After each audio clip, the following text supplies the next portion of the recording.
यस वर्षको तिहारको भाइटिकाको सायद कार्तिक 29 गते बिहान 10:51 उत्तम रहेको नेपाल पञ्चाङ्ग निर्णायक विकास समितिको भनाई। जाजरकोटमा शक्तिशाली पराकम्प गयो। रामीडाँडा केन्द्रबिन्दु बनाएर 5.8 रेक्टरको धक्का। शक्तिशाली पराकम्पले घरहरू भत्किए, केही व्यक्तिहरू घाइते भएको जानकारी। पालिकामै थुप्रियो राहत। खुल्ला आकाशमुनि रात काट्छन् भूकम्प पीडित। राष्ट्रपति रामचन्द्र पौडेल आज भूकम्प प्रभावित क्षेत्रमा जाँदै। रुकुम पश्चिममा चिसोमा कठाङ्ग्रिँदै भूकम्प पीडित किरियापुत्री। भूकम्प प्रभावित क्षेत्रमा राष्ट्रसङ्घको संयुक्त आपतकालीन उद्धार कार्य सुरु। संघीय सांसदहरूको टोली भूकम्प प्रभावित क्षेत्रको अनुगमनमा जाने। जाजरकोट पुगेर रेडियो कर्मी बनेका रवि लामिछानेलाई ताली र गाली। संकटमा जनतासँग जोडिन खोजेको भन्दै समर्थकले गरे प्रशंसा। दुःखका बेला पनि स्टन्ट गरेको आलोचकहरूको आरोप। प्राकृतिक विपदको पूर्व तयारीका लागि 77 जिल्लामै संरचना खडा गरिने। दुर्गम र गरिब भूकम्प पीडितलाई पहिलो प्राथमिकतामा राख्न प्रधानमन्त्री पुष्पकमल दाहाल प्रचण्डको निर्देशन। राहतका सामग्री वडा मार्फत वितरण हुने। रक्षा मन्त्री पूर्णबहादुर खड्काको जिकिर। साना र मझौला उद्योगहरू अर्थतन्त्रको मेरुदण्ड रहेको राष्ट्रपति रामचन्द्र पौडेलको भनाई। प्रधानमन्त्रीलाई भेटेर राष्ट्रिय स्वतन्त्र पार्टीले भन्यो राहतमा प्राप्त चामल गोदाममा नकुहियौं।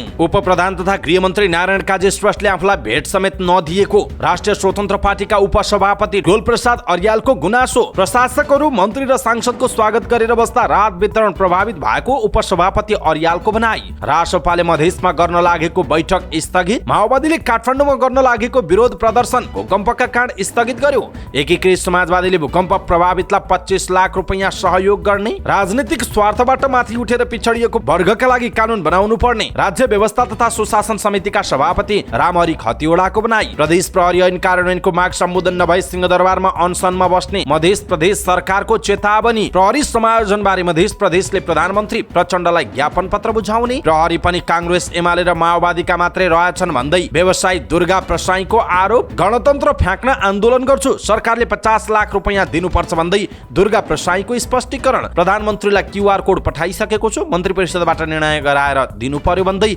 दुर्गा प्रसाईको भनाई। कोशीमा कंग्रेसका उद्धव थापाको राजीनामा अस्वीकृत। जिम्मेवारीमा फर्किए। गाँजा खेतीको सम्भाव्यता अध्ययनका लागि कार्यदल गठन। भूकम्प पीडितका लागि चीनले दिएका सहायता सामग्री बोकेका कन्टेनर नेपाल प्रवेश। काठमाडौँ महानगरपालिकाले पठायो भूकम्प पीडितलाई राहत सामग्री। सरकारले कालोबजारी गर्नेसँग चिनी किनेर बजारमा दिएको उपभोक्ता अधिकार कर्मीहरूको भनाई। जलवायु परिवर्तनको विषय राजनीतिक मुद्दा बन्नुपर्ने सरोकारवालाहरूको टिप्पणी। ऋण तिर्ने नाममा उपभोक्ताको घाँटी रेट्ने भन्दै सरकारसँग उपभोक्ता जागरण अभियान नेपालका अध्यक्ष कृष्ण प्रसाद भण्डारीको प्रश्न। न्याय खोज्दै 155 दिनदेखि धरनामा राज्य मुख दर्शक बनेको आरोप। आरतीका परिवारलाई छलफल गर्न गृह मन्त्रालयले बोलायो। गुल्मीमा 15 वर्षीय बालिका बलात्कारपछि हत्या। मदरसाका एक शिक्षक पक्राउ परे। सोल्टी मोडमा भेटिएको सैनिकको शव नजिकै विनोद रेस्ट इन पीस लेखेको टाँसेको भेटियो। कसले टाँसेको थियो विनोद रेस्ट इन पीस भनेर, यसको विषयमा पुरै जानकारी। रेल विभागका कर्मचारीलाई हप्की धप्की गरेका पत्रकारलाई प्रेस काउन्सिलले गर्यो सोधपुछ। तिहारमा पोखरा घुमघाम नयाँ गाउँ रिसोर्टमा छुट सहितको प्याकेजको घोषणा। घरभित्र हुने हिंसाबाट अझै पनि महिलाहरू पीडित रहेको सरोकारवालाहरूको गुनासो। साल ट्रेडिङले खुद्रा व्यापारीलाई 10 बोरासम्म चिनी दिने। तनहुँ जलविद्युत आयोजनाको मुख्य बाँध निर्माणका लागि सेती नदीलाई फर्काइयो। दर्शकसँग माफी माग्दै सुगम पोखरेलले भने बेसी भावनामा बहे त्यो दिन मैले पिउनु पनि हुँदैन थियो। नेप्सेमा दोहोरो अङ्कको वृद्धि। 179 कम्पनीको मूल्य बढ्दा 32 को घट्यो। नेपालमा लगानी गर्न अन्तर्राष्ट्रिय समुदायलाई अर्थमन्त्री डाक्टर प्रकाश शरण महतको आह्वान। नेपालको ऊर्जा पर्यटन आईसीटी क्षेत्रमा लगानी गर्न अन्तर्राष्ट्रिय समुदायलाई नेपाल उद्योग वाणिज्य महासंघका अध्यक्ष चन्द्र ढकालको आग्रह। व्यवसाय क्षेत्रमा आत्मविश्वासको कमी देखिएको नेपाल बैंकर्स एसोसिएसनका अध्यक्ष सुनिल केसीको भनाई। विदेशी पर्यटकको रोजाइमा मनासलु क्षेत्र 1 वर्षमा 2,27,97,000 रुपैयाँ राजस्व संकलन। 16औं योजना निर्माणमा प्रदेशगत छलफल सुरु। बैंकरको नाफा चालु आर्थिक वर्षको पहिलो त्रैमासिकमा 28% घटेको नेपाल बैंकर संघका अध्यक्ष सुनिल केसीको भनाई। ईयूले गाजालाई थप 2,50,00,000 युरो सहयोग गर्ने। वायु प्रदूषण बढ्दै गएपछि दिल्लीमा प्राथमिक विद्यालय बन्द गरियो। मोरक्कोले दोस्रो शताब्दीको पुरानो सहर पत्ता लगायो। राष्ट्रिय क्रिकेट टिमलाई 50 लाख रुपैयाँ पुरस्कार दिने क्यानको निर्णय। अन्डर 19 लाई जनही 50,000। प्रभावकारी तयारी गरे विश्वकप राम्रो बन्न सक्ने नेपाली क्रिकेट टोलीका पूर्व सदस्य तथा प्रशिक्षक राजु बस्नेतको भनाई। फिफा विश्वकप छनौट नेपालसँग खेल्ने यूएई को टोली घोषणा।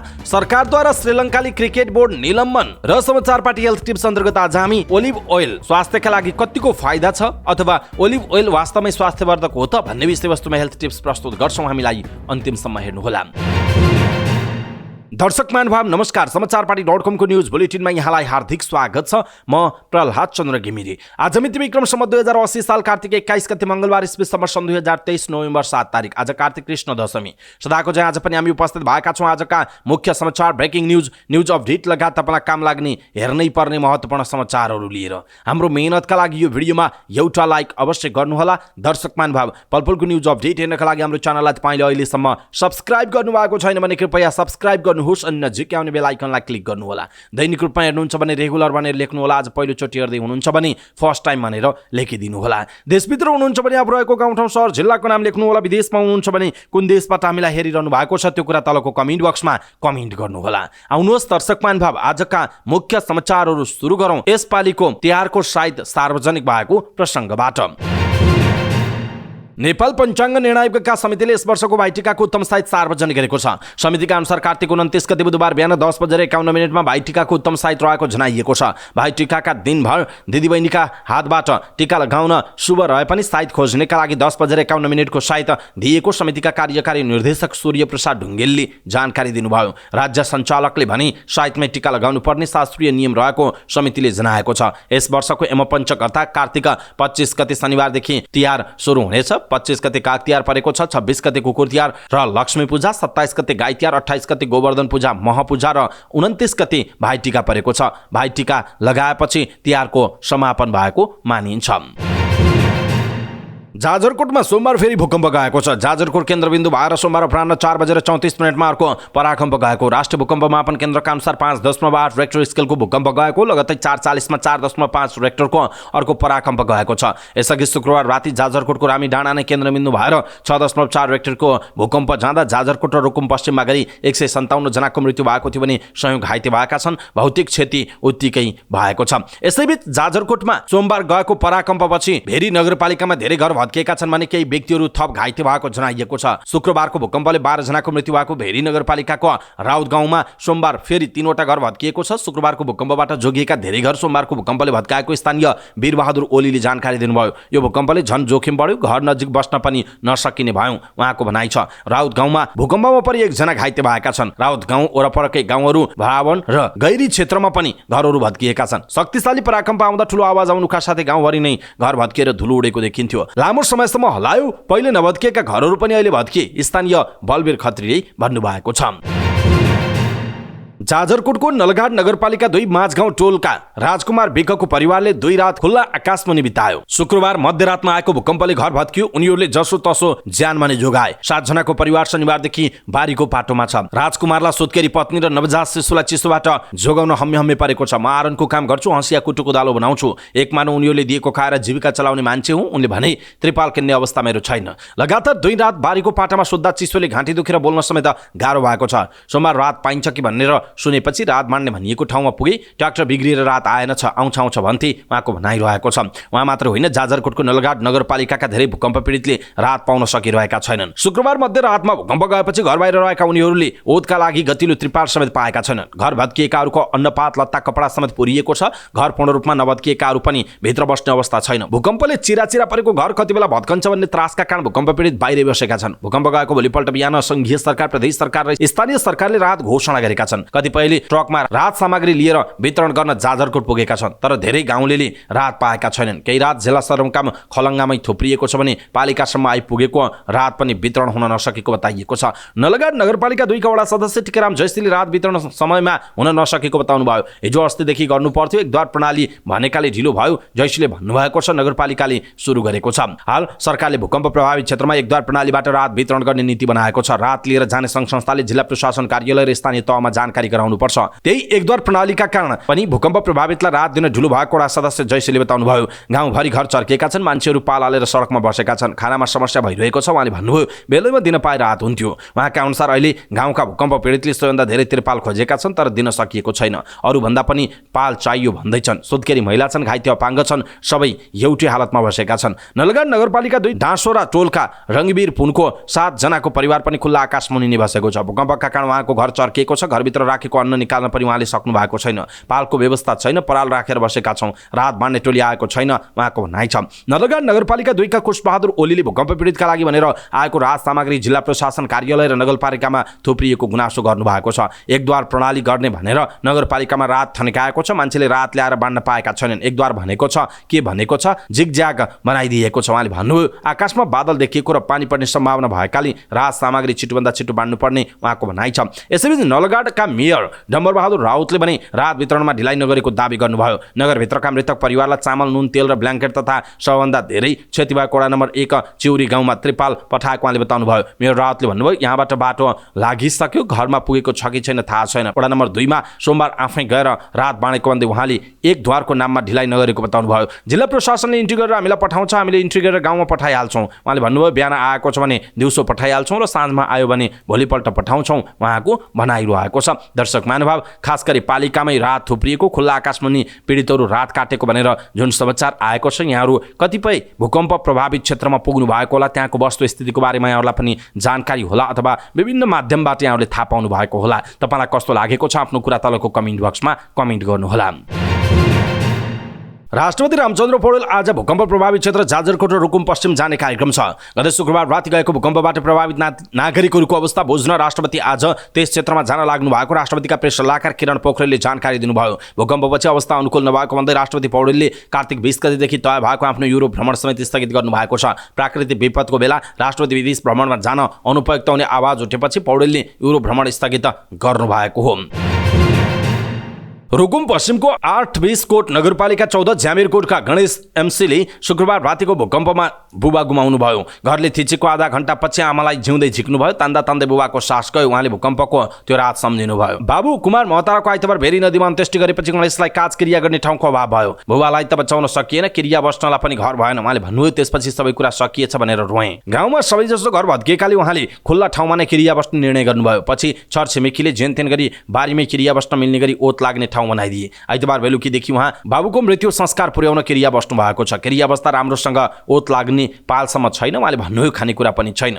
रुकुम 8-20 कोट नगरपालिका 11 डाँडा गाउँकी 70 वर्षकी कोइली पुनको पनि भूकम्पले घर भत्कँदा मृत्यु भयो। उहाँलाई आइतबार 3 छोरीले भेरी नदीमा दागबत्ती दिए। घर पुरै भत्किएकाले उनीहरू गाउँ फर्कन सकेनन्। दागबत्ती दिएर फर्काउँदै गर्दा बाटोमै पर्ने चिसापानीको एउटा खेतमा पाल टाँगेर क्रिया गर्न बसे। खेतमा प्लास्टिक टाँगेर बनाएको ठाउँमा उनीहरू क्रिया बसेका छन्। कोइलीकी छोरी हिरापुनले भन्नुभयो दिन त जसो तसो बितिहाल्छ, रातमा कठ्याङ्ग्रिदो जाडो हुन्छ, जति गाह्रो भए पनि क्रिया त गर्नु पर्यो नि, उहाँको भनाइरहेको छ। शुक्रबार राति गएको भूकम्पको रुकुम पश्चिममा 52 जनाको मृत्यु भएको छ। मृतकका परिवारहरू एकातिर आफन्त गुमाएको पीडामा छन्, अर्कोतिर आफ्नो मान्छेको मृत्यु संस्कारमा विधि नपुग्ला भन्ने चिन्तामा छन्। उनीहरू धेरै जसो बारी खेतमा प्लास्टिक टाँगेर काज क्रियामा बसेका छन्। चिसो समयमा उनीहरूलाई न्यानो लुगाको अभाव छ, खानेकुरा जुटाउन पनि समस्या छ। कतै मृतकका परिवारका सदस्य नभएपछि आफन्तले काज क्रिया गरेका छन्। ज्यामेर कोटके तिला मल्लको घर भूकम्पले भत्काउँदा श्रीमान 2 छोरी 1 छोरी च्यापिए। 2 घण्टापछि गाउँलेले उद्धार गर्दा उनी श्रीमान र छोरा जिउँदै उद्धार गरिए। तर 14 वर्षकी छोरी प्रेमा, 11 वर्षकी चन्द्रकला र उनकै घरमा सुतेका छिमेकी 14 वर्षका बालक विराज मल्ल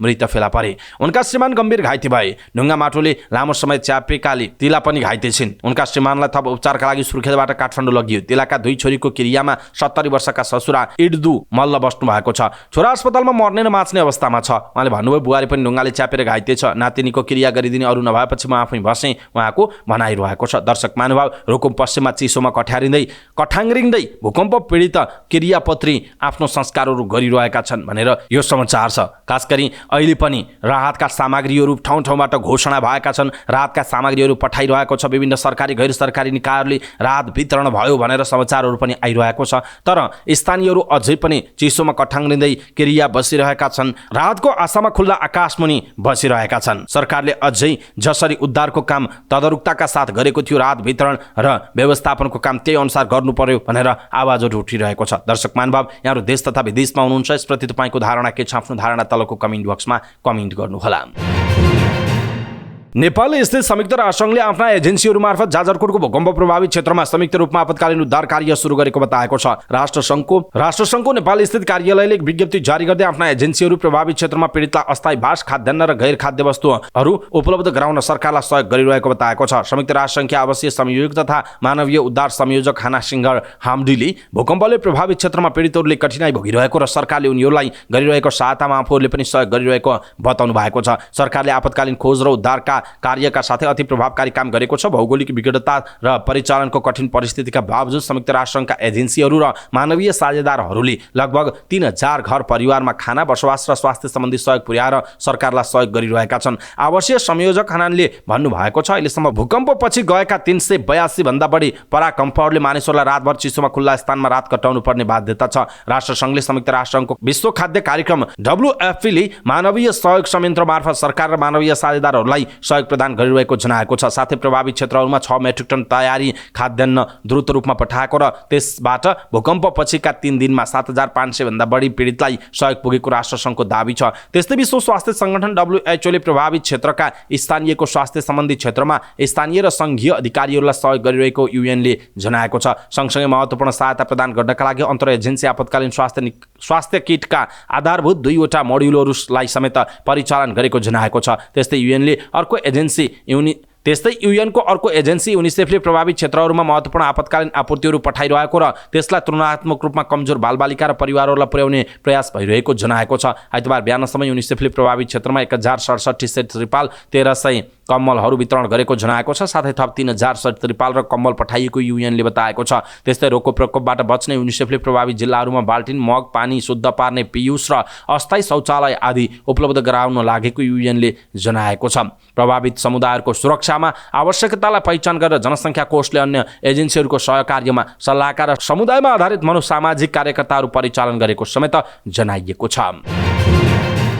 संघीय सांसदहरूको टोली भूकम्प प्रभावित क्षेत्रको अनुगमनमा जाने भएको छ। भूकम्प प्रभावित जिल्लाहरूमा भइरहेको राहत, उद्धार र उपचारको अवस्थाबारे बुझ्न प्रतिनिधि सभाका सदस्यहरूको एक टोली जाजरकोट र पश्चिम रुकुम जाने तय भएको छ। राज्य व्यवस्था तथा सुशासन समितिका सभापति रामहरि खतिवडा नेतृत्वको टोलीमा 9 सदस्य रहनेछन्। सभामुख देवराज घिमिरेले सभापति रामहरि खतिवडालाई भूकम्प पीडितको अवस्था बुझ्न संसदीय टोली पठाउने निर्देशन दिनुभएको थियो। सभामुखको निर्देशन लगत्तै सभापति खतिवडाले 9 सदस्यीय टोली जाजरकोट र रुकुम पश्चिमको स्थलगत अनुगमनमा जाने निर्णय गर्नुभयो। सभामुख घिमिरेले राज्य कोषबाट भ्रमण भत्ता लगायतका अतिरिक्त सेवा सुविधा समेत नलिई अनुगमनमा जान निर्देशन दिनुभएको छ। समिति सभापति खतिवडाले अनुगमन टोली सर्वपक्षीय हुने बताउनु भएको छ। उहाँका अनुसार अनुगमन टोलीमा सभापति खतिवडासँगै सांसदहरू गगन थापा, विश्वप्रकाश शर्मा, हृदयराम थानी, कृष्णगोपाल श्रेष्ठ, रवि लामिछाने, बुद्धिमान तामाङ, सर्वेन्द्रनाथ शुक्ल, चित्रबहादुर केसी लगायत रहनु भएको छ। सभापति खतिवडाले जहाज तथा यातायात खर्च व्यक्तिगत तौरबाट गर्ने बताउनु भएको छ। उहाँले सानो र छरितो टिम आफ्नै खर्चमा अनुगमनमा जाने निर्णय लिएको बताउनु भयो।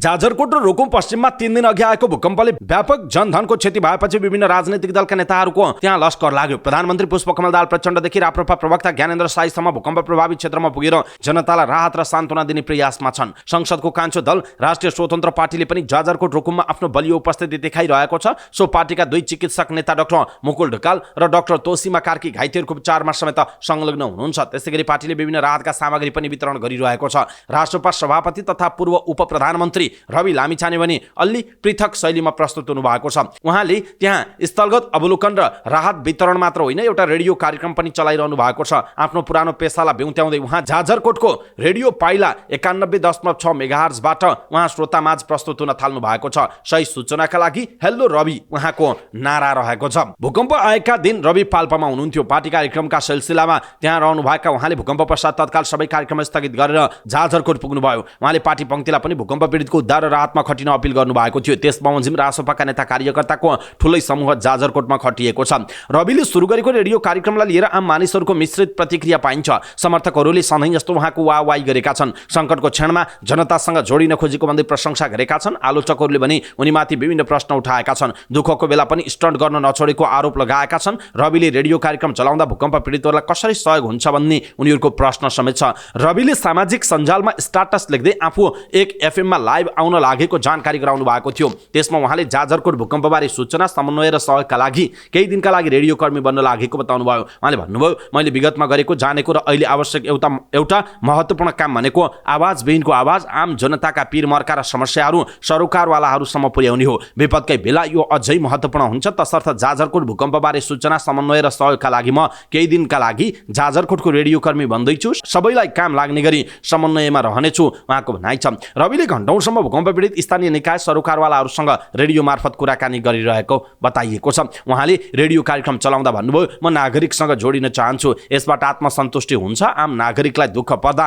त्यहाँ पुगौँ जस्तो लाग्छ। यो स्टन्टबाजी होइन, मेरो स्वभाव हो। राजनीतिक लाभ लिन खोजेको भनेर गलत अर्थ नलगाइदिनु होला। म समन्वयकर्ताको रूपमा मात्रै यहाँ बसेको छु उहाँको भनाइ छ। रविको कमेन्ट बक्समा हेर्दा नकारात्मक र सकारात्मक कमेन्ट मिश्रित भेटिएका छन्। बढीले चाहिँ तारिफ नै गरेका छन्। सोजन लिम्बुले लेख्नु भएको छ, साँच्चै देश र जनताको हितमा लड्ने रवि सर सधैँ हाम्रो साथ छ। गणेश भट्ट लेख्नुहुन्छ, विपदका बेला जसले जहाँबाट जस्तो सकिन्छ योगदान गरौँ। यस्तो काममा रवि दाई सधैँ अगाडि। केशव कोइरालाको प्रतिक्रिया छ, नेता भनेको यस्तो एक्सन ओरिएन्टेड हुनुपर्छ। नकारात्मक प्रतिक्रियाहरू पनि भर मान्नै छन्। केही नमुना यस्ता छन्, रेडियो सुनेर भोक मेटिँदैन, राहत चाहियो, नवीन चापागाई, ल 2-4 भोट बटुल, सुदीप निरौला। मौकाको फाइदा यही हो, नछोड रवि। गोविन्द ठकुरी, नबुझेको कुरा, रविले रेडियो कार्यक्रम चलाउँदा भूकम्प पीडितलाई के फाइदा हुन्छ? प्रमिला बरालले लेख्नु भएको छ। त्यस्तै रविले यो रेडियो कार्यक्रम कहिलेसम्म चलाउने भन्ने टुङ्गो नभएको बताउनु भएको छ। उहाँले भन्नुभएको छ, म आवश्यकता पर्यो भने अरू सबै कुरा थाँती राखेर 24 घण्टा नै चलाउन पनि सक्छु। पहिले पनि सबैभन्दा लामो टिभी कार्यक्रम चलाएर विश्व रेकर्ड राखेको हुँ। रविले फरक प्रयास गरेको भए पनि जोसुकै व्यावसायिक सञ्चारकर्मीले गर्न सक्ने काममा एउटा राजनीतिक कर्मी किन आफै अघि सर्नु पर्यो भन्ने प्रश्नको चित्तबुझ्दो उत्तर उहाँका शुभचिन्तकहरूले पनि खोजिरहेको छन् भनेर भनिएको छ। दर्शक महानुभाव, जाजरकोट पुगेर रेडियो कर्मी बन्नुभएका रविको जुन प्रयास छ, यो प्रयासलाई तपाईँ के भन्नुहुन्छ? कृपया कम्तीमा एउटा कमेन्ट तलको कमेन्ट बक्समा कमेन्ट गर्नुहोला। प्राकृतिक विपदको पूर्व तयारीका लागि 77 जिल्लामै संरचना खडा गरिने भएको छ। राष्ट्रिय स्वतन्त्र पार्टी रासपाका सांसद र नेताहरूको प्रतिनिधि मण्डलको भेटमा प्रधानमन्त्री पुष्पकमल दाहाल प्रचण्डले विपदको पूर्व तयारीबारे सरकारको निर्णय जानकारी गराउनुभयो। उक्त भेटमा प्रधानमन्त्री प्रचण्डले भूकम्प मात्र नभएर अन्य प्राकृतिक विपदका लागि पनि तयारी अवस्थामा रहन 77 जिल्लामा एउटा संरचना खडा गर्ने निर्णय गरिएको बताउनुभयो। गत शनिबार जाजरकोट र रुकुम पश्चिममा गएको भूकम्पबाट प्रभावितहरूका लागि सबैभन्दा दुर्गम र गरिब भूकम्प पीडितलाई पहिलो प्राथमिकतामा राखेर काम अगाडि बढाइएको पनि प्रधानमन्त्री प्रचण्डले बताउनु भएको छ। भेटमा रासपाका सांसद एवं पार्टी उपसभापति डोल प्रसाद अर्यालले सडक पहुँच नभएकालाई प्राथमिकतामा राख्न प्रधानमन्त्री समक्ष आग्रह गर्नुभयो। प्राप्त विवरण ठिक ठाउँमा पुगे नपुगेको अनुगमन गर्न, चिसोको बेला विशेष ध्यान दिन र राहत र पुनर्स्थापनाका लागि कानुनमा आवश्यक सुधार गर्न पनि उहाँले सरकारको ध्यानाकर्षण गराउनु भएको छ। उप प्रधानमन्त्री एवं रक्षा मन्त्री पूर्णबहादुर खड्काले राहत वितरणको सम्पूर्ण जिम्मा स्थानीय तहलाई दिएको बताउनु भएको छ। जाजरकोट सदरमुकाम खलङ्गा घाटका क्षेत्रमा पुगेर स्थलगत निरीक्षणपछि उहाँले पालिकालाई राहत सामग्री उपलब्ध गराइने र वडा मार्फत वितरण गरिने बताउनु भयो। उहाँले भन्नुभयो, सरकारले राहत वितरण सुरु गरिसकेको छ। राहत सामग्री पालिकालाई जिम्मा लगाउने र वडा मार्फत वितरण हुन्छ। यस घडीमा सबैले मिलेर राहत वितरण र अनुगमनमा सहयोग गर्नुपर्छ उहाँको भनाइ छ। उहाँले उद्धार तथा राहत वितरणबारे जानकारी लिनुका साथै राहत वितरणलाई थप प्रभावकारी बनाउने निर्देशन समेत दिनुभएको छ। उहाँले भूकम्पको केन्द्रबिन्दु रहेको बारीकोटका स्थानीयसँग कुराकानी गर्दै उद्धार सकिएको र अब सरकारले सम्पूर्ण शक्ति राहत वितरण र पुनर्निर्माणमा लगाउने बताउनु भयो। उहाँले बारीकोट गाउँपालिकामा 2500 परिवार घरमा बस्न नसक्ने अवस्थामा रहेको तथ्याङ्क आफूले प्राप्त गरिसकेको भन्दै प्राथमिकताका साथ राहत वितरण हुनेमा विश्वास समेत व्यक्त गर्नुभएको छ। केही राहत सामग्री आइसकेको र थप राहत सामग्री आउने क्रममा रहेको जानकारी दिँदै उहाँले वडा अध्यक्ष, वडा सदस्य र राजनीतिक दलको समन्वयमा राहत वितरणलाई प्रभावकारी र निष्पक्ष बनाइनेमा जोड दिनुभएको छ। राष्ट्रपति रामचन्द्र पौडेलले साना र मझौला उद्योगहरू नेपालको अर्थतन्त्रको मेरुदण्ड भएको बताउनु भएको छ। काठमाडौँमा आयोजित Asia Pacific chamber of commerce and industry कन्फेडरेसनलाई सम्बोधन गर्दै उहाँले यस्तो बताउनु भएको हो। साना र मझौला उद्योगहरूले रोजगारी सृजना गर्ने भएकाले आवश्यक प्रवर्धन गर्नुपर्नेमा उहाँले जोड दिनुभयो। उहाँले दिगोपन भविष्यको आधारशिला रहेको भन्दै दिगो विकासका लक्ष्य हासिल हुने गरी काम गर्न आवश्यक रहेको बताउनु भएको छ। उहाँले उद्यमशीलता भनेको व्यवसाय सुरु गर्नु मात्रै नभएको भन्दै नवप्रवर्तनलाई अँगाल्ने, विविधतालाई सबलीकरण गर्ने र हाम्रा समुदायले सामना गर्ने ठूला चुनौती समाधान गर्ने सबैभन्दा बलियो आधार उद्यमशीलता भएको दावी गर्नुभयो। व्यापार अर्थतन्त्रको महत्त्वपूर्ण हिस्सा रहेको उल्लेख गर्दै यसले आर्थिक वृद्धिलाई मात्रै नभई सीमा पार सम्बन्ध विस्तार गर्न सहयोग पुग्ने उहाँले बताउनु भएको छ। राष्ट्रपति पौडेलले नेपालको जलवायुको क्षेत्रमा लगानी गर्न निजी एवं विदेशी लगानीकर्तालाई आह्वान समेत गर्नुभयो। उहाँले देशको कृषि, जलस्रोत, पर्यटन जस्ता प्रचुर प्राकृतिक स्रोत र साधनलाई अन्तर्राष्ट्रिय जगतसँग जोड्न आवश्यक रहेको बताउनु भएको छ।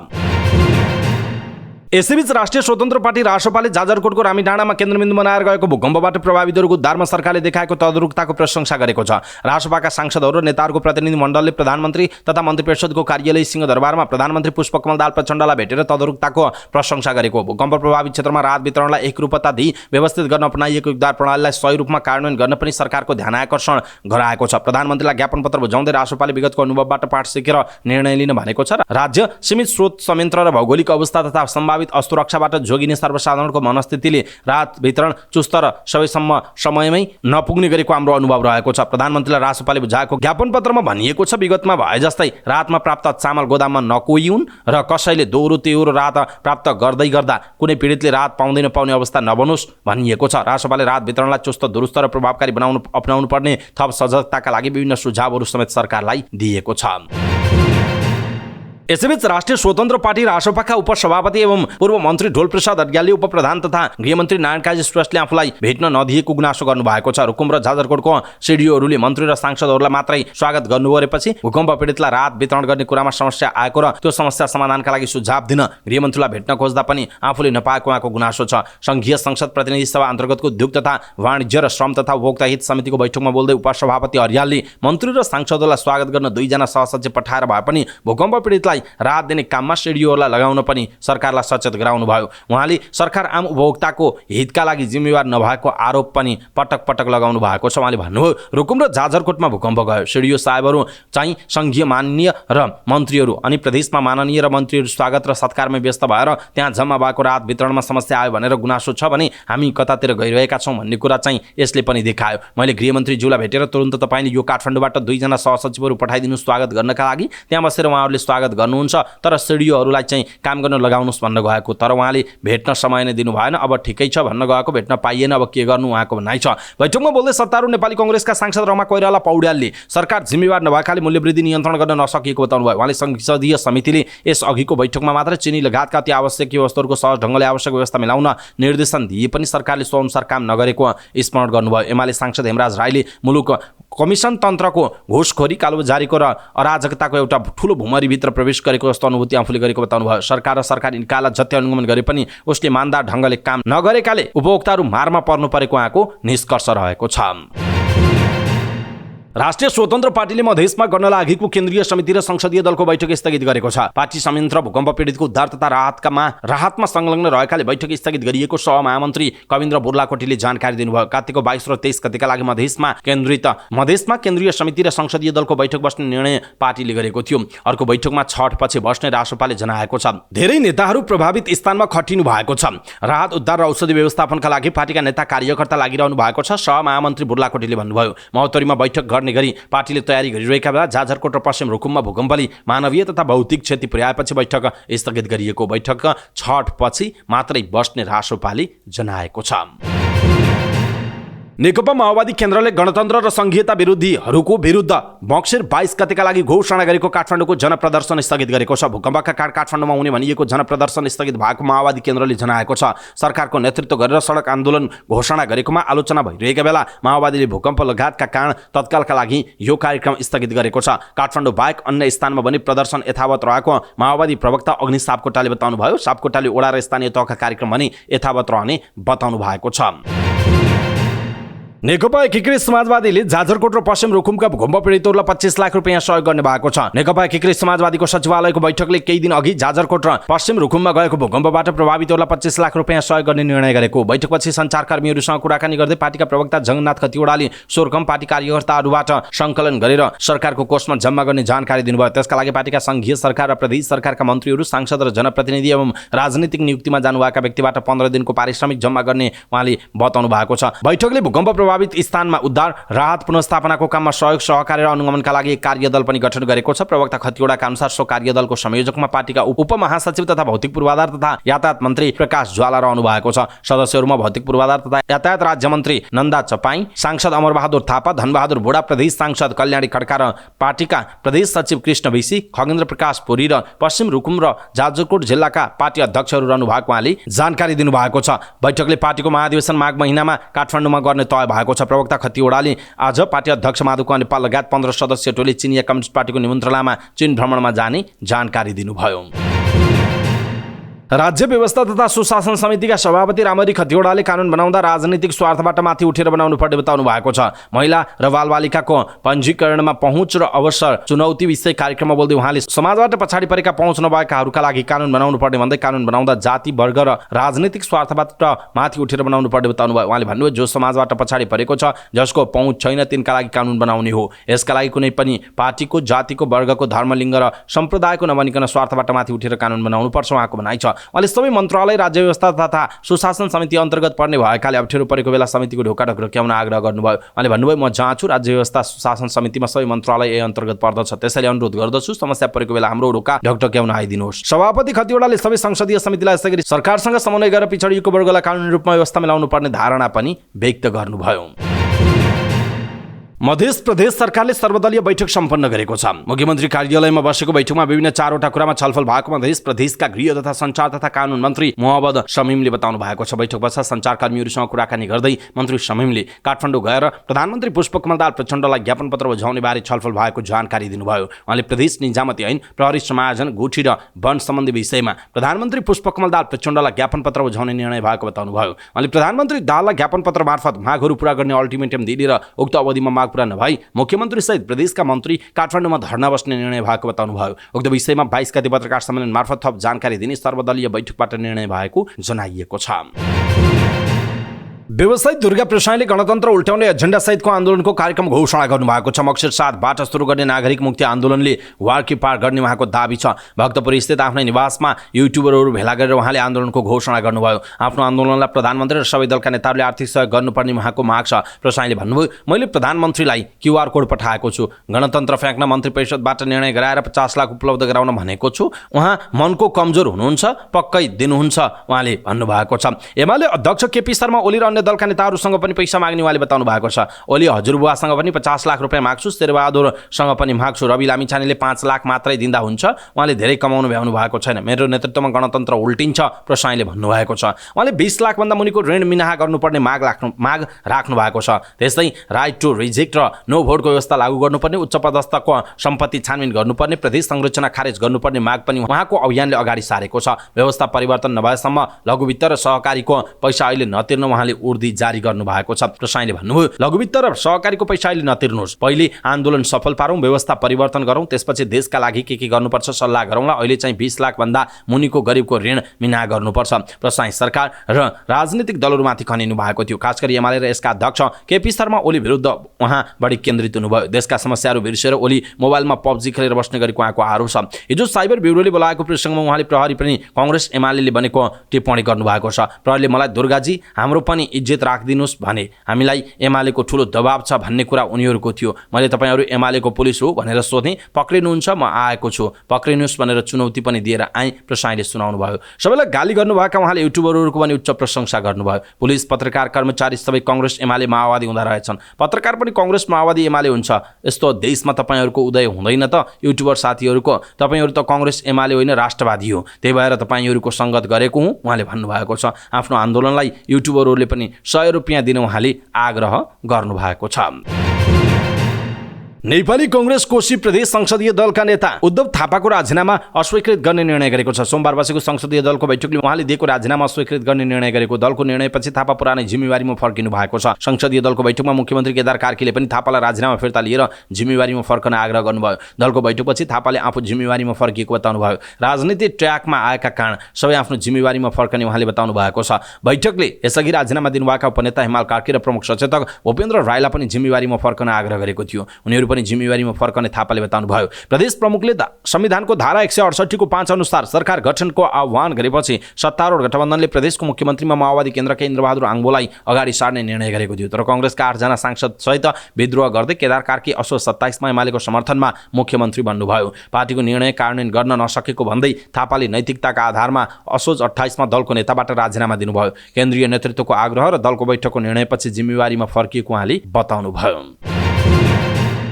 सरकारले गाँजा खेतीको सम्भाव्यता अध्ययनका लागि गृह मन्त्रालयको संयोजकत्वमा कार्यदल गठन गरेको छ। अर्थमन्त्री डाक्टर प्रकाश शरण महतले आर्थिक वर्ष 2080-81 को बजेट प्रस्तुत गर्दा गाँजा खेतीको सम्भावनाका विषयमा अध्ययन गर्ने घोषणा गर्नुभएको थियो। आर्थिक वर्ष 2080-81 को बजेट वक्तव्यको 105 नम्बर बुँदामा भनिएको छ, औषधिजन्य प्रयोगका लागि गाँजा खेतीको सम्भाव्यता अध्ययन गरिनेछ। यो कार्यदललाई 2वटा विशेष म्यान्डेट दिएको छ। गाँजालाई औषधिको रूपमा कसरी उपयोग गर्न सकिन्छ र गाँजाबाट औद्योगिकरणको सम्भाव्य अनुसन्धान गर्नेछ। गाँजाको डाँठ पात र रेसाबाट कपडा बनाउन सकिन्छ कि भन्ने विषयमा पनि कार्यदलले अनुसन्धान थाल्नेछ। मन्त्री डाक्टर महतको अध्यक्षतामा अर्थ मन्त्रालयमा बसेको बैठकले गृह मन्त्रालयका सहसचिवको संयोजकत्वमा प्रधानमन्त्री कार्यालय, अर्थ, उद्योग, कानुन, परराष्ट्र मन्त्रालयका सहसचिव र नेपाल प्रहरीका प्रतिनिधि सदस्य तथा कृषि मन्त्रालयका सहसचिव, सदस्य सचिव रहने गरी कार्यदल बनेको छ। कार्यदलले काम सुरु गरेको 1 महिनाभित्रमा प्रतिवेदन बुझाउन अर्थमन्त्री डाक्टर महतले निर्देशन दिनुभएको छ। जाजरकोट भूकम्प पीडितका लागि चीनले दिएका सहायता सामग्री बोकेका कन्टेनर रसुवागढी नाकाबाट नेपाल प्रवेश गरेका छन्। 2300 वटा टेन्ट, 2000 वटा कम्बल, 700 वटा त्रिपाल र 500 वटा स्पियर सहितका सामग्री नेपाल भित्रिएको नेपालका लागि चीनका राजदूत छन सङले बताउनु भएको छ। यी सामग्री काठमाडौँ नल्याई सिधै जाजरकोट र रुकुम पश्चिम पठाइनेछ। थप सामग्री आउने क्रममा रहेको पनि राजदूत सङले बताउनु भएको छ। चीनले नेपाललाई 10 करोड रुपियाँ बराबरको सहायता सामग्री दिने घोषणा गरेको छ। काठमाडौँ महानगरपालिकाले जाजरकोट भूकम्प पीडितलाई राहत सामग्री पठाएको छ। नेपाली सेनाको जहाज मार्फत महानगरले जाजरकोट र रुकुम पश्चिमका भूकम्प पीडितलाई राहत सामग्री पठाएको। काठमाडौँ महानगरपालिकाका मेयर बालेन शाहले थप इन्जिनियरिङ तथा प्राविधिक सहयोग चाहिए सम्पर्क गर्न आग्रह गर्नुभएको छ। गएको शुक्रबार राति भूकम्पले जाजरकोट र रुकुम पश्चिममा ठूलो जनधनको क्षति भएको छ।